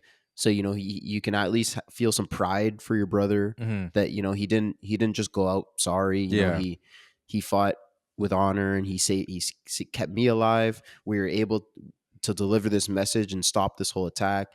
He went slowly, and his brother says, "I'm glad you were with him." Once you get through all that, what more can you say, no, right? Like, and you both know the reality of it. Like, it was a realistic thing that, like, because if I came up to you right now and I said your brother died, you'd be like, "What the hell? Like, what happened? How yeah, did any of no, this?" hundred Right? percent. But like, you're in war, so you're like, okay, I get it. I don't need to know exactly what Yeah, happened. It just we've said what we had to say. Like, thank you, and go get some food, and I'll process it the way I had to process it and move on. yeah, no, it was a good little scene between the two of them, and like you mentioned too, I like the way how they button ended it of just. And I honestly didn't really think about it like until like I was scrubbing through like a second time to see if I could find some other points that I want to talk about, and I was like, oh yeah, I kind of forgot that this is exactly how it started Hmm. with him sitting at the tree with his closing his eyes. You know what's crazy about that is apparently the tree that he sits on at the end, 100 like over 100 extras peed on that tree because because the bathrooms were apparently far away and they didn't know that it was going to be like that's where he was going to go for the last shot.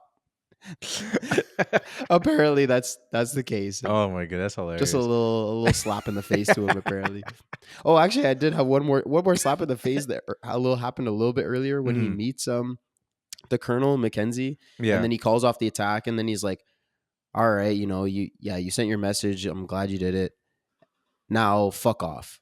Oh yeah. And I was like, man, this guy, you just went through all of that and he delivers this message like this guy did something heroic and he just says fuck off. At least there's the guy outside, I think it was the major, that says good job, lad. So at least he got a little for something. sure. But Yeah. I was like, damn, that's tough. You go through this whole mission, you just get told to fuck off. Yeah, no, that's crazy. Or go ahead. No, I was gonna say, did you have any other facts? Like anything I else? got a few here. Yeah, Do you have any though? No, jump on yours. Jump on it. All right. 48 edits. I said that. Yeah. Apparently, the longest take is over 8 minutes. Oh, really? And yeah, so I mean, obviously, there's a lot of long takes because they have the continuous shot thing, so they tried to do as much as possible without cuts. So apparently, the longest one is over 8 minutes, but they didn't say what it was. So I wish I really want to know what 8-minute sequence it is. That would be really interesting to know, but that's impressive. No, that is 8 really minutes? impressive. And actually Dean Charles Chapman, who plays Blake, said that after long takes, when they would yell cut, he would like forget who he was. He would be like so locked in, like he was like, I was Blake. Yeah. Like it makes sense if you're walking through trenches or you're fighting people or you're doing whatever you're doing for like 5 minutes straight. Yeah. Right. And in character. And then they yell cut and you're like, oh yeah, I forgot we were acting. You know what I mean? No, for sure. Because I think that happens when you create the world so well. Like they create these trenches, like everything's going on, like it's just everything's so fast paced, and you're just like going through it, and he's like you said, these long stretches of time where I'm sure like usually when they're shooting things, it's like these smaller moments, a lot of breaks, so you can go in and out of character a lot easier. And sometimes when a set is like, it might just be like a stage, so then you can see everybody that's like the light guys and all those things, so like you kind of have to ignore it, but it's there. But like when you're just like in a trench and you're doing all these things are happening around you, it probably just feels so much more real. That's true, actually. Yeah, because they also he would have been really focused because they rehearsed a lot. Yeah, a lot of times in movies they don't rehearse that much because you can do it quickly before your scene if you're gonna be just a couple minutes. But because they had to rehearse to make sure that the set that they built, right? Because they're 360-degree sets, right? Like we talked about, if you turn the camera around, you can't have lights and mics and all that stuff in the shot. So the length of the trench, they would have to rehearse. Like, okay, how long does it take for us to get from here to here? How do we move the camera so that we're following them throughout this whole sequence over these hills and through these trenches and all this shit? So like they rehearsed a whole bunch. And actually an interesting point on that is that because almost all of this movie happens outside, right? Yeah. So for continuity, they had to, every time they shot, they had to wait for it to be cloudy. Right? Because if you think about it, right, it's all taking out, it's one linear story.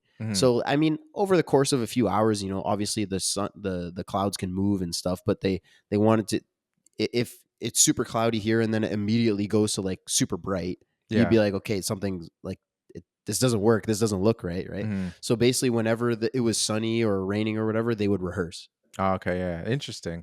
I mean, that's that's a commitment to constantly checking the weather and making sure everything's good. Like everyone's kind of just like waiting around, being like, okay, we're good. Like you always got to be ready at any moment. Exactly. It's like when people try to catch like actual sunsets or sunrises in a movie. It's like, all right, guys, we got limited time, so we got to get this right because especially in a sunset or a sunrise, it's like we got very limited time, and then otherwise we're waiting till tomorrow. Exactly. Like I remember like Titanic, the scene where they're at the king, I'm the king of the world, like that when with the sun setting. I remember hearing Spielberg talk about we would get everything set up. Cameron, sorry. You're right. Appreciate the save. They were like, this we get everything set up and then we just gotta wait, and then as soon as we got the perfect one, get Leo and Yeah. Kate Blanchett or Kate Winslet. I can't remember. Anyways, But I know get them you in mean. here. Get them in here. Like Yeah. we need to go right now. And it was the same kind of thing in this movie. It's like, all right, we gotta like as soon as we get the lighting, we gotta go because everything's natural. We're Yeah. outside that you can't fake it. No, exactly. It's all natural lighting. So yeah, that's interesting though. Another thing I thought was interesting too, because I was wondering, I was looking into a little bit of like the stunt work and stuff like that. I was like, how much? And apparently, yeah, like George McKay did perform a lot of his own stunts. But what surprised me too, I just assumed like the whole river scene was like a set maybe or something, but it actually was like a real river that was in Scotland. Mhm. Like even the waterfall drop, which was Oh interesting. damn. Yeah, I was like, damn, this seems dangerous. But I'm sure Maybe that it was a wasn't a stunt cut double. then. I'm sure that was a stunt double though. I don't think Oh George yeah. McKay That's would a have. big fall. It's That a is big a jump. big fall. Yeah. Shout out to And stunt double. I should have checked to see who won the one that actually did that specific stunt. 'Cause that's crazy. yeah, it's a big jump. Because I did read that too, but like it's a real river, and because they, like I said, they have the bodies that he has to climb over, right? Yeah. So I remember they said they had to put signs out for people that were like pedestrians walking around, Oh, to so let they them know wouldn't it's freak fake. out. Oh, Yeah, so yeah. they wouldn't freak out. But like, what the hell? There's like 20 dead guys in the river. What the hell happened? You know? Could you Yeah. imagine? That'd Yeah, be you're just going to crazy. walk in your dog. Yeah, You imagine you're going to watch Oscar or whatever, you just see a bunch of dead bodies with no signs. You'd be like, yeah. I'd be like, all right, let's go back the other way. yeah. Let's turn around. Yeah, it'd be crazy, man. Yeah, it's a good thing they put up signs. All right, I got one more fact. Yeah. For the running scene, like Schofield's run, I think is what they call it. Like Mhm. when he goes up above the trench Yeah. and all the bombs are going off. A really I saw a video behind the scenes of how they shot it. So basically, they had a crane Yeah. because he's in the trench. So the camera's on a crane when he's in the trench, and then it moves up above the trench in front of his face, Mhm. and then he kind of he walks for the first few steps, and while those steps are happening, there's two grips, and they're dressed in army uniforms, and they Mm. take the camera off the crane, mount it onto a truck, and then they run behind him. Wow. So like I think the first two people that you see like behind him that are starting their attack are are two grips that like they don't have any guns or anything, but they're dressed in army uniforms so that they can start. So they have to move the camera from the crane to the truck, and then the truck starts driving forward, and then he starts his run. Wow. So it's a really cool way that they had to do that. But, like Yeah. having two grips, like that you're going to be in the shot, but your Mhm. job is to move the camera. I thought that was cool. Yeah, that's insane. Yeah, the dedication just to figuring out the shot is impressive, and it works because it turned out so, like looking so amazing. And yeah, no, that's really interesting. I want to see that. I want to see that behind the scenes like video now. Yeah, I've just searched like 1917 running scene behind the scenes Okay. or something. Yeah. You'll find it. It's pretty cool though. No, that's dope. The only other thing I had was just I was curious about the whole like cherry tree like symbolism. So I was kind of trying to looking into it Okay. and just seeing what that kind of represents because there's a lot of it throughout the movie. And apparently it represents like the cherry tree represents like life, loss, and renewal. And we kind of get the life thing because when Blake explains to the trees that gets cut down by the retreating Germans, he's like, don't worry, they'll grow again because the cherry trees spread their seeds like as they. It was kind of foreshadowing his own death too because he talks about like because basically in the sense of like even though I die, you have to keep you have to keep going forward because he's saying like Mhm. even though these cherry trees got chopped down, like they're gonna keep going. Like he was kind of like in that sense of like he was kind of foreshadowing his own death in that way. And then even as like Schofield's going through his whole journey and everything, and like he falls into the river, and you kind of think like, oh man, like is this the end for him? Is he gonna drown or whatever? And it's that same tree, like the log, and you see like all the like the leaves or the from it, petals, the petals from it, are floating Yeah. around him, and like that's keeping him like going on. Like it's like this thing that's almost like saving him as he keeps going. It's like it constantly is like that theme throughout there of like life lost and then like constantly keep going the renewal thing. So I thought that was a cool thing because I kept seeing it and I was like, there's got to be something here where they keep Yeah. showing it. Yeah, I noticed it when he floats down the river, Mhm. and then we see all the petals start to fall when he gets to the end of it, and he has to climb out. But I didn't know that it was. Well, I guess I hadn't attached it to like the cut it down and then regrow and like the Mhm. renewal thing. That's a good point. I never Mhm. thought of it that way. I thought it was more just like a visual thing of just like because it looks cool, like Yeah, seeing no, the it petals does. come down, and we talked about it earlier in the movie, so I thought it was more like that connection to Blake, And also kind of like I said with the singing, when he gets to singing, it's kind of like a part of that moment where it's like you've made it to the end. Like this is the finish line. You're at the end of your journey. We'll like shower you in these not rose petals, but cherry blossom petals or whatever, and then you go through the singing. I thought it was just kind of part of that whole visual and ethereal experience. I mean, but that's a good extra good point. No, it could be both. It doesn't necessarily have to be one. It could have multiple meanings. Maybe we're giving Sam a little too much credit. Mendes, too much. Yeah, maybe. He's like, thanks, guys, you gassing this up. Yeah. I meant all of those things. Yeah, totally. exactly. All right, I don't got nothing else. You don't have any more? All right, so let's get into it.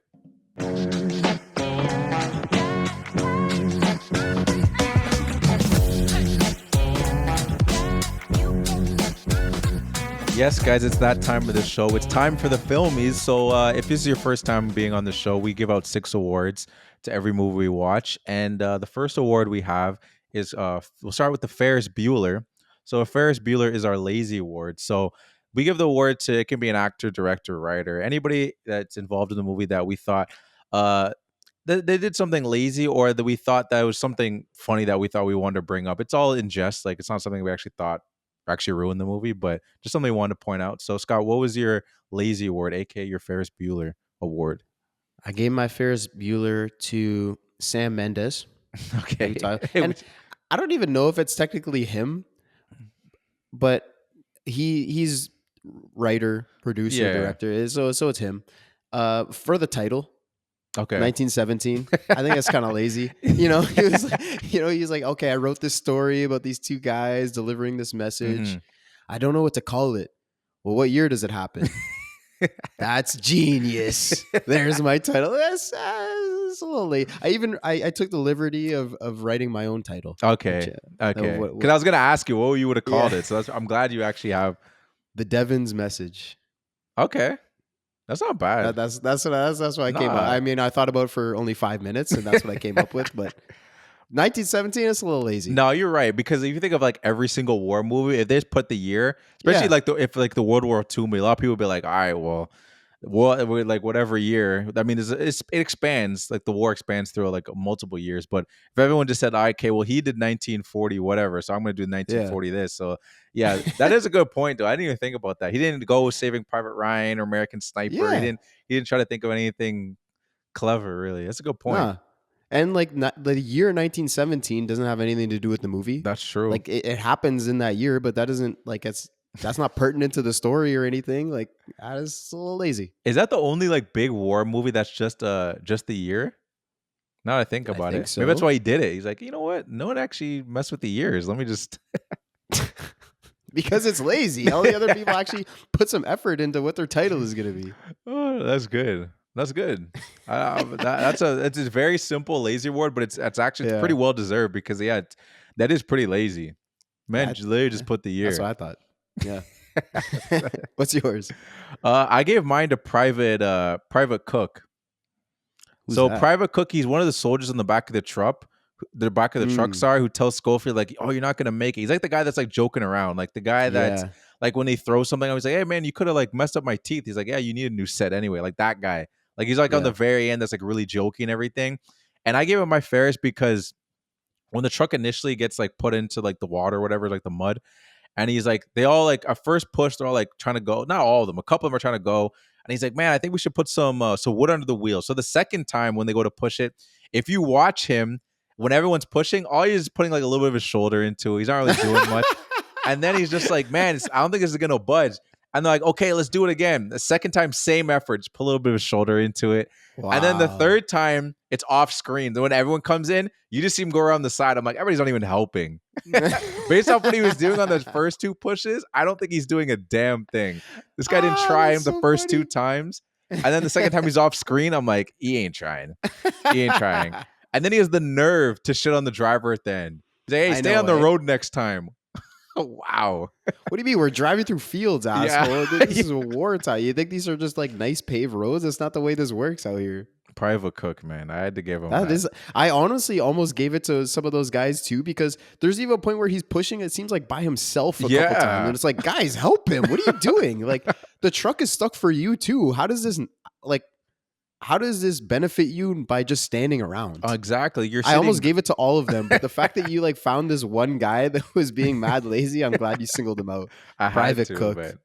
What a jobber, man. Did they even say his name? How did you? I looked it up. I had to look it up. Okay. Yeah, I'm surprised they gave him a name. They could have been like soldier on truck number 5 or whatever. They actually gave him a name. I don't. Maybe someone says his name really like quietly when they first get on the truck and we just don't hear it. But I doubt it. Yeah, I don't know. Think so. They just gave him a name. I guess he wanted to give him a name. Yeah.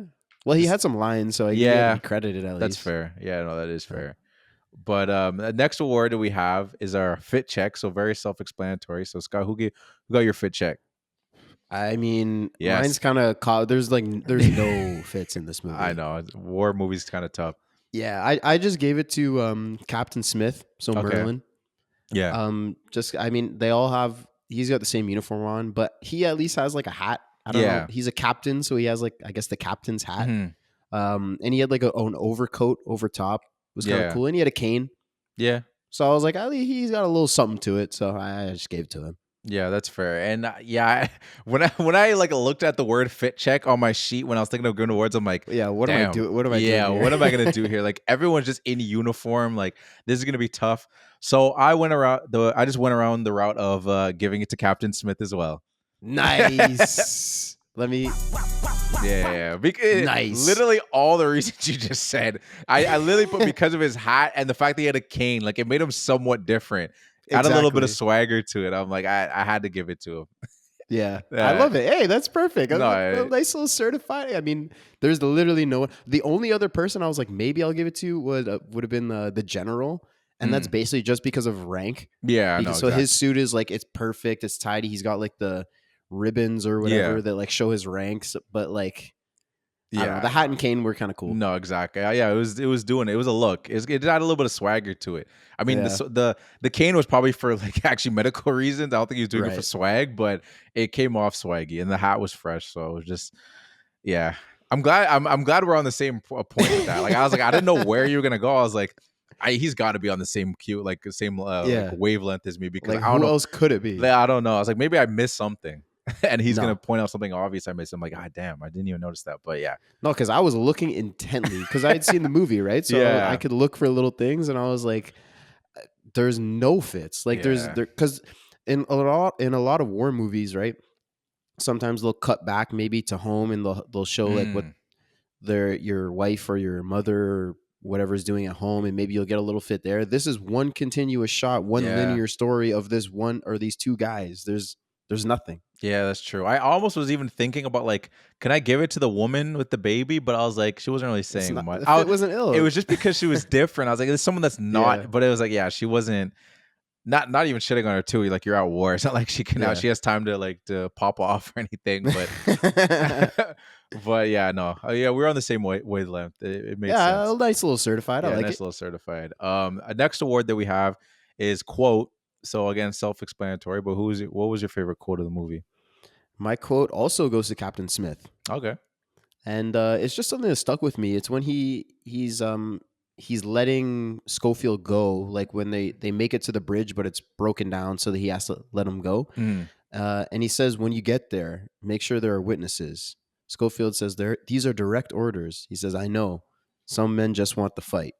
Yeah. And it kind of made me think of like Alfred in The Dark Knight saying, some men just want to watch the world burn. Oh yeah. Kind of gave me those same vibes. And I don't know, it's just something that stuck with me. I feel like it also kind of shows the different personalities of war and how it affects people differently. Like there was the one guy at the end when he's running through the trench to deliver the message, and he's like, "Are you the captain? Where's Mackenzie? And the guy's just like crying." Yeah. Yeah. Right. Like he's going through PTSD or like when the bombs are going off. So it's like people that affects it that way. And then, but there's also some people, and these would be the people that would rise in rank are the ones that are like gung ho about fighting and, want to have the initiative to keep going and doing stuff like that, even when maybe they're not necessarily supposed to. So I thought it was an interesting line in that sense, and also I think just the way it worded was kind of dope. Yeah, no, that is a good line. It's a memorable line because I remember it stuck with me too. Like that was something. Again, it's only my first watch, but I know Mm. exactly what you're talking about. You see, even like when you said that you're giving him your award, I kind of was thinking that's the line you were gonna say. Oh, So really? yeah, because I was thinking about it. It was between that and then until because I actually wrote that down. I was like, oh, I like that line until my another line came up later in the movie. But no, Hmm. that's a really good quote. I like that. Well, what's the one you picked? So mine went to Colonel Mackenzie. Okay. So it's a little bit of a long quote, but I wrote it down so I was read it out. It was when he said it was after like Schofield gave him the note and everything, and then before he told him to fuck off, he he's like, man, I hope today might be a good day. Hope is a dangerous thing. Yeah, that's it for now. Then next week, Command will send us a different message. Attack at dawn. There's only one way this war ends. Last man standing. And Yeah. I thought it was a really powerful quote just because like I feel like it really does a good job of summing up like the mindset out there. Because like at that point in the movie, as we're watching through this journey, you're kind of just like you feel that relief of like, okay, the message has been good, like they're safe, like everything's good. Like obviously you know it's not, but like that initial thought, like once it's delivered, you're like, oh, so I can take a breath. Like he's finally delivered the message. But this grounds you back into reality of like, well, this one side mission in this whole scope of the war still isn't done though, because he's like, all right, well, we're safe today, but like you said, next week it's attack at dawn. So like it could be we could be going right into another trap, and then you know what I mean. It was Yeah. just like it really brings you right back to like this one thing was good, but like the war still goes, and he's saying Yeah. last man standing. So it's like this is gonna be going for a while. It's gonna be brutal.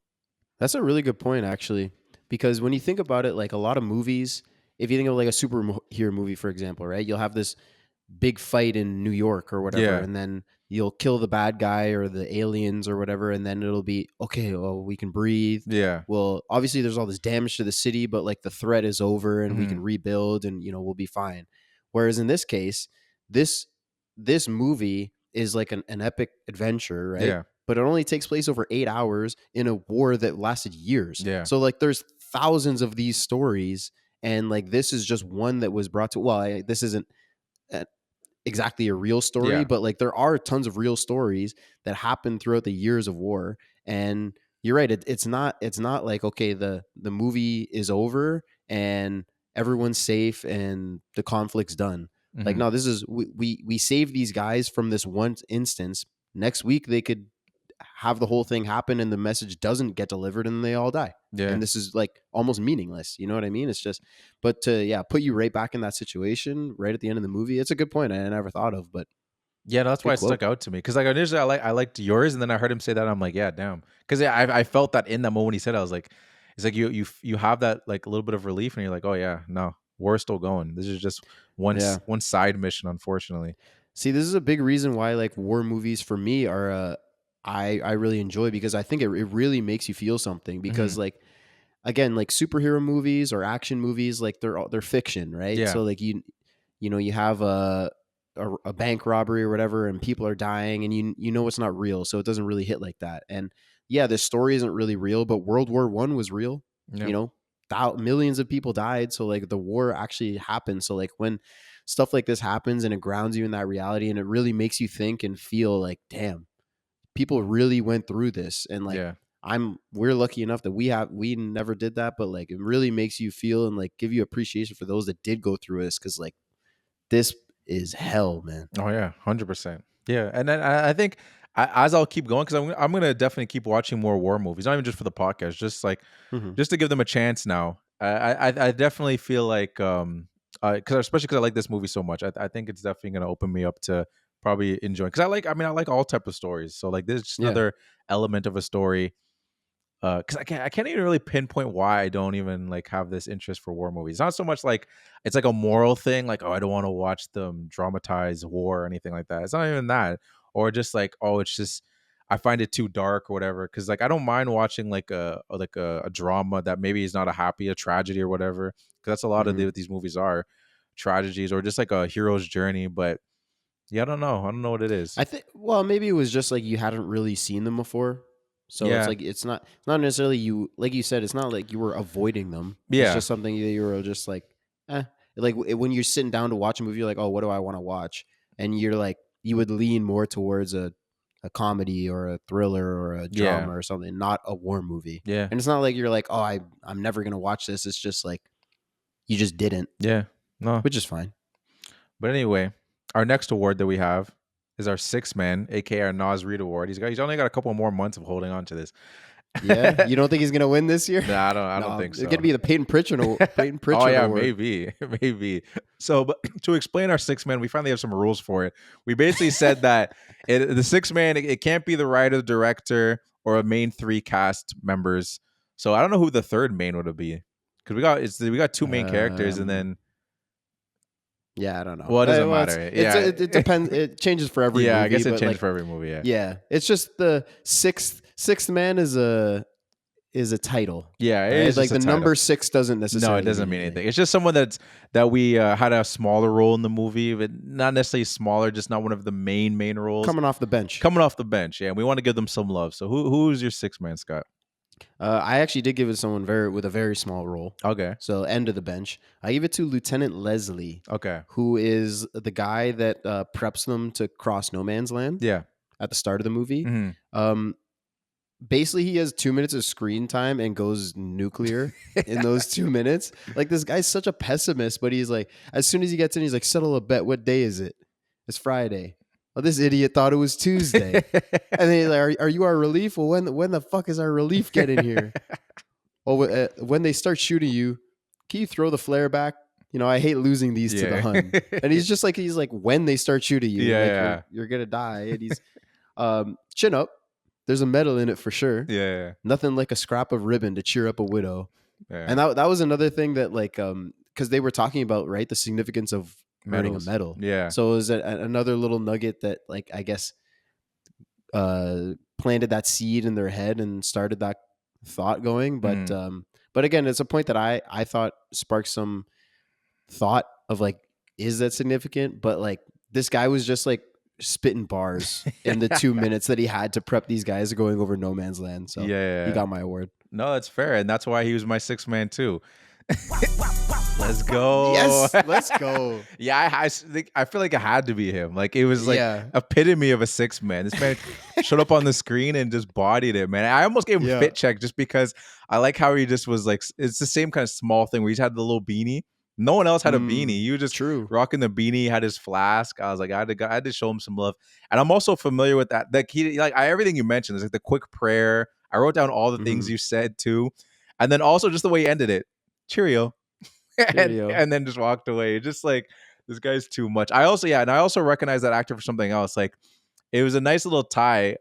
He played a character called Jim Moriarty in the Sherlock Holmes show. It's like a really big show. Like in the UK, and the funny thing is, like, he's got a really big role in that show, and Sherlock Holmes in that show is Benedict Cumberbatch. Yeah, true. So I was like, oh shit, we have a Kingsman thing and we have a Sherlock Holmes thing going on in here.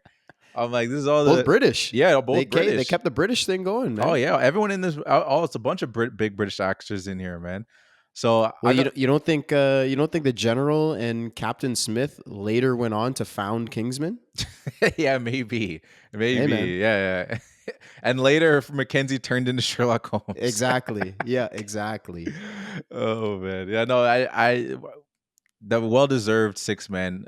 100%. I thought you might have had him too, because I said Lieutenant Leslie, and you were like, yeah, like you knew who he was. I was like, this guy's a tiny role. Yeah, exactly. But you're right. He's the epitome of the Sixth Man. Yeah. He had 2 minutes of screen time, and what did he do with it? He dropped 30 in those 2 minutes. They were like, here's your lines, and he did the absolute most with them. He was balling 100% in that small role. If you want to see him an acting clinic from him, go watch freaking Sherlock too. If anyone that's listening, anybody's listening, if you haven't seen Sherlock, go check it out. It's really short, because with BBC shows, they're so short. Like, I'm talking about like 3-episode seasons, but they go hard. What the hell? They go hard. Each episode's like an hour and a half. Each episode's like a movie. Oh, okay. There's like 5 seasons, 3 episodes per season, basically, and every episode's like an hour and a half. It's good. And Andrew Scott is his name. Andrew Scott is the actor's name. Yeah. And one thing too, I'll put it on. Like, I don't want to. Sometimes I don't boost things too much, but the camera / transition work in Sherlock Holmes is unmatched to anything I've ever seen in television. Maybe Even Breaking this one? Bad, or transition shots. Yeah, because this movie doesn't have transition shots like that. True. Yeah, it's more so just like it shows a continuous movement and it looks good, like in like the making look continuous. They don't do that in Sherlock Holmes. It's more so the transition of like if you see someone like turn a page and suddenly it turns into a whole other scene, or you see Oh, someone like cool. get out of bed and suddenly they're like in like a bus or something. It's like it's insane. Like the Oh, amount of shit. work that probably went into the planning these transitions are like I'm like I'm sure there's whole YouTube videos on the transitions in Sherlock. The movie and the show's just good, like straight up. Okay. I don't know if it's still on Netflix or whatever it is, but find that show, watch it. It's up there. It's top 10 for me. Okay. 100%. I did not know that transition thing. That's really cool. Yeah, no, it's really dope. That's really interesting that they did that with like Sherlock Holmes. I feel like that's something you would do with like an original story mostly. You know, Yeah. like you have an idea for a show and you want to do this cool camera thing. Mhm. Yeah, it's not like you take, okay, I want to take Sherlock Holmes, a beloved IP, Yeah. and do this thing to it. That's cool. No, it's really good. All right, we got two more awards. And the second last one is we got best scene. So Scott, what was your favorite scene of the movie? To me, it's the Blake's death at the Okay. abandoned farm. Yeah.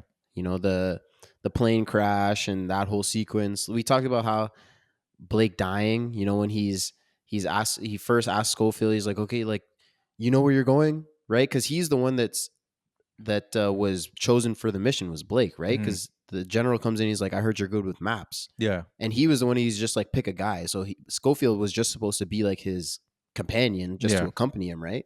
So Blake's like, make sure as he's dying, he's like, you know where you're going, right? You know what you're doing. So that's his first thing. And then he kind of like almost loses consciousness and snaps back to it. And then he's asking about, am I dying? And I forgot, like he forgot that he got hit. Like just, it really, really hits. And right after they have this moment of the two of them exchanging stories, talking about the medal.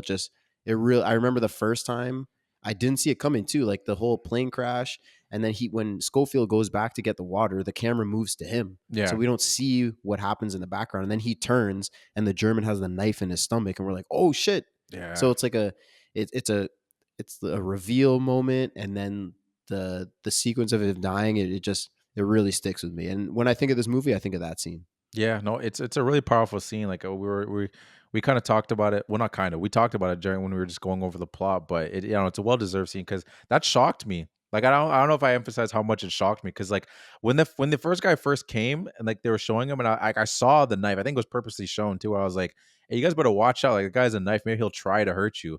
I see him go over to get the water, and then suddenly he's just stabbed. And initially, I was thinking, I was like, okay, he's gonna be like, it's gonna be the one guy with the wounded soldier, and he's gonna try to be like carry him, like, oh, we're gonna make it to the end, like we're gonna get you to your brother, and we're gonna send this message. But then him actually dying, I don't know, it surprised me. I didn't think we were gonna actually see a death because we already saw the previous scene of Schofield almost getting like got from the exploding with I almost said exploding rat. The rat didn't explode. The rat caused the explosion. Well, he would have blown up for sure. That rat, he's dead. That is true. But I thought it was like another false thing of like, oh, they might almost die. They might almost die again. But him actually dying was like such a powerful moment because it shocked me. And then it just, their whole interaction as he was slowly fading away was powerful. I think it's important too, because like you said with the explosion, you were like, okay, there's some plot armor here. Like this guy, it looked like he was dead and he was buried in rubble. Yeah. And like, so like if he survived this, you know, if Blake survives this, then you're like, okay, these guys can't die. Yeah. One of them could get blown up and the other one can get stabbed and they're totally fine. Yeah. Like this is a war movie. People die, Yeah. right? Like so you maybe the sense of danger would kind of drop down because you'd be like, these guys are just going to survive anything. So it kind of is important to have one of them like, no, this is real. Like this guy can die. These guys can die. They're in danger. Mm-hmm. No, I 100% agree. Yeah. And I almost gave this my best scene, but I went a different route. I went more just off like the visuals because I want to give this movie love. We've been giving it love for its visuals, but I wanted to give my best scene the visual I guess just acknowledgement. So I gave it to the nighttime flare scene because I just thought that would have been my other one. Yeah, we talked about we kind of talked about it. So, but it's funny because we just did like Sicario. So like I don't want to be like on this whole glazing of Roger Deakins for every movie he's involved with, but I'll do a little glazing here. I thought that just the way it was shot, like that was such a unique visual to me of just having the flares go over, and then you just see the reflection of the shadows go, and then it's like it's going in and out. And I described how much I thought that fire with his silhouette, how great that looked. So like that led into that, and then even just that guy chasing him with the gun and just like Mhm. shooting at him, like it was just so intense, and just the way it kind of gave you like almost this like slasher feel, like, oh, there's the Michael Myers kind of guy chasing after him, and he's just a Oh yeah. shadow figure. You don't even see the guy, you just see the shadow figure running at him. It's like, oh snap, like he's coming to get me. I thought it was funny how he fell over too. It was just, it was, yeah, no, I just like that whole scene. It was just great. Yeah. Hey, no complaints here. Like I Yeah. said, if it for me it was between the one I picked and that one. The visuals are absolutely insane when he's running through, and also the way they shot it. You know, they had the camera, I know, mounted onto like a Jeep, basically like a Mhm. 4x4 or something, and they were driving around as because he's running, and then it ends with him jumping into the water, and just visually it looks amazing. We get the little sequence of him and the woman and the baby that adds a little something to it too. There's a lot in this scene. It's really good. Oh yeah, 100%. Yeah, 100%. Last but not least, of course, is our MVP. So who was your MVP of the movie, Scott? Well, you said you didn't want to do too much glazing, so I'm gonna glaze it. It's Roger Deakins. It's Roger Deakins, man. Yeah, I mean, yeah, like the continuous shot thing is so awesome, yeah. dude. And like I just know all the challenges that come with that. Hmm. You know, like I talked about, like they had to rehearse so much to make sure that how are we gonna move this camera around so that we can get good visual, like shoot our characters in a certain way, but also not, you know, see any of the background stuff or Hmm. cranes. Obviously they edited some of that stuff out, they would have had to, but Yeah. like how are we going to do all this, how are we going to light this, how are we going to, because we can't have all this equipment, right? And we're No, going it's to do true. all these long takes and like all the challenges that went into doing the continuous shot thing. And I Hmm. think it was a total success. Like it doesn't look bad, it looks really good. There are 48 cuts and there's only 5 that I could even maybe Yeah. even Point out or notice. contemplate and point out. Um, and the setup for the camera to move so smoothly, like everything, it just, and the visuals of the nighttime, like everything that went into this movie, it just looks phenomenal. And like it's the one continuous shot thing, we talk about it the whole podcast, but like it's something you just got to see Yeah, to no, experience. 100%. And it's again like it's one of those things too when you hear it going into, you're kind of like, all right, well, does it actually look good? Like, Hmm. does it make you nauseous? Does it feel like forced at certain moments where it's just like, do they get creative with it? And this movie, they definitely do. Like, it's not boring. It doesn't feel like it's just like a constant POV of a guy running or anything. You're not locked in on like the characters the whole time. Like, you kind of get like a landscapes like portion of it.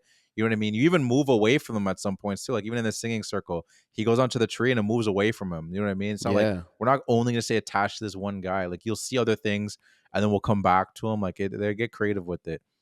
Yeah. I mean, when you think about, like, you're totally right. It's like, does it actually look good? Because Yeah. you can, there's tons of movies where they have this cool idea where they're going to do this, but it doesn't really work out. Hmm. So that's what I mean. Like it was totally successful in big part of Roger Deakins. You know, he's the one figuring all this shit out. And like it's so interesting to think about, like, these characters are going through this long linear journey. So Hmm. these actors are moving so much, and the camera would have had to move just as much. They Yeah. followed these guys throughout the whole story, and it's not like a little handheld camera. You know, it's not like shaky cam throughout the whole movie. Like Yeah. it looks smooth, and it's like the camera's not even there, and it's just like an all-knowing narrator, basically, as Yeah. as the camera that's moving through the scenes with these characters. It's so cool.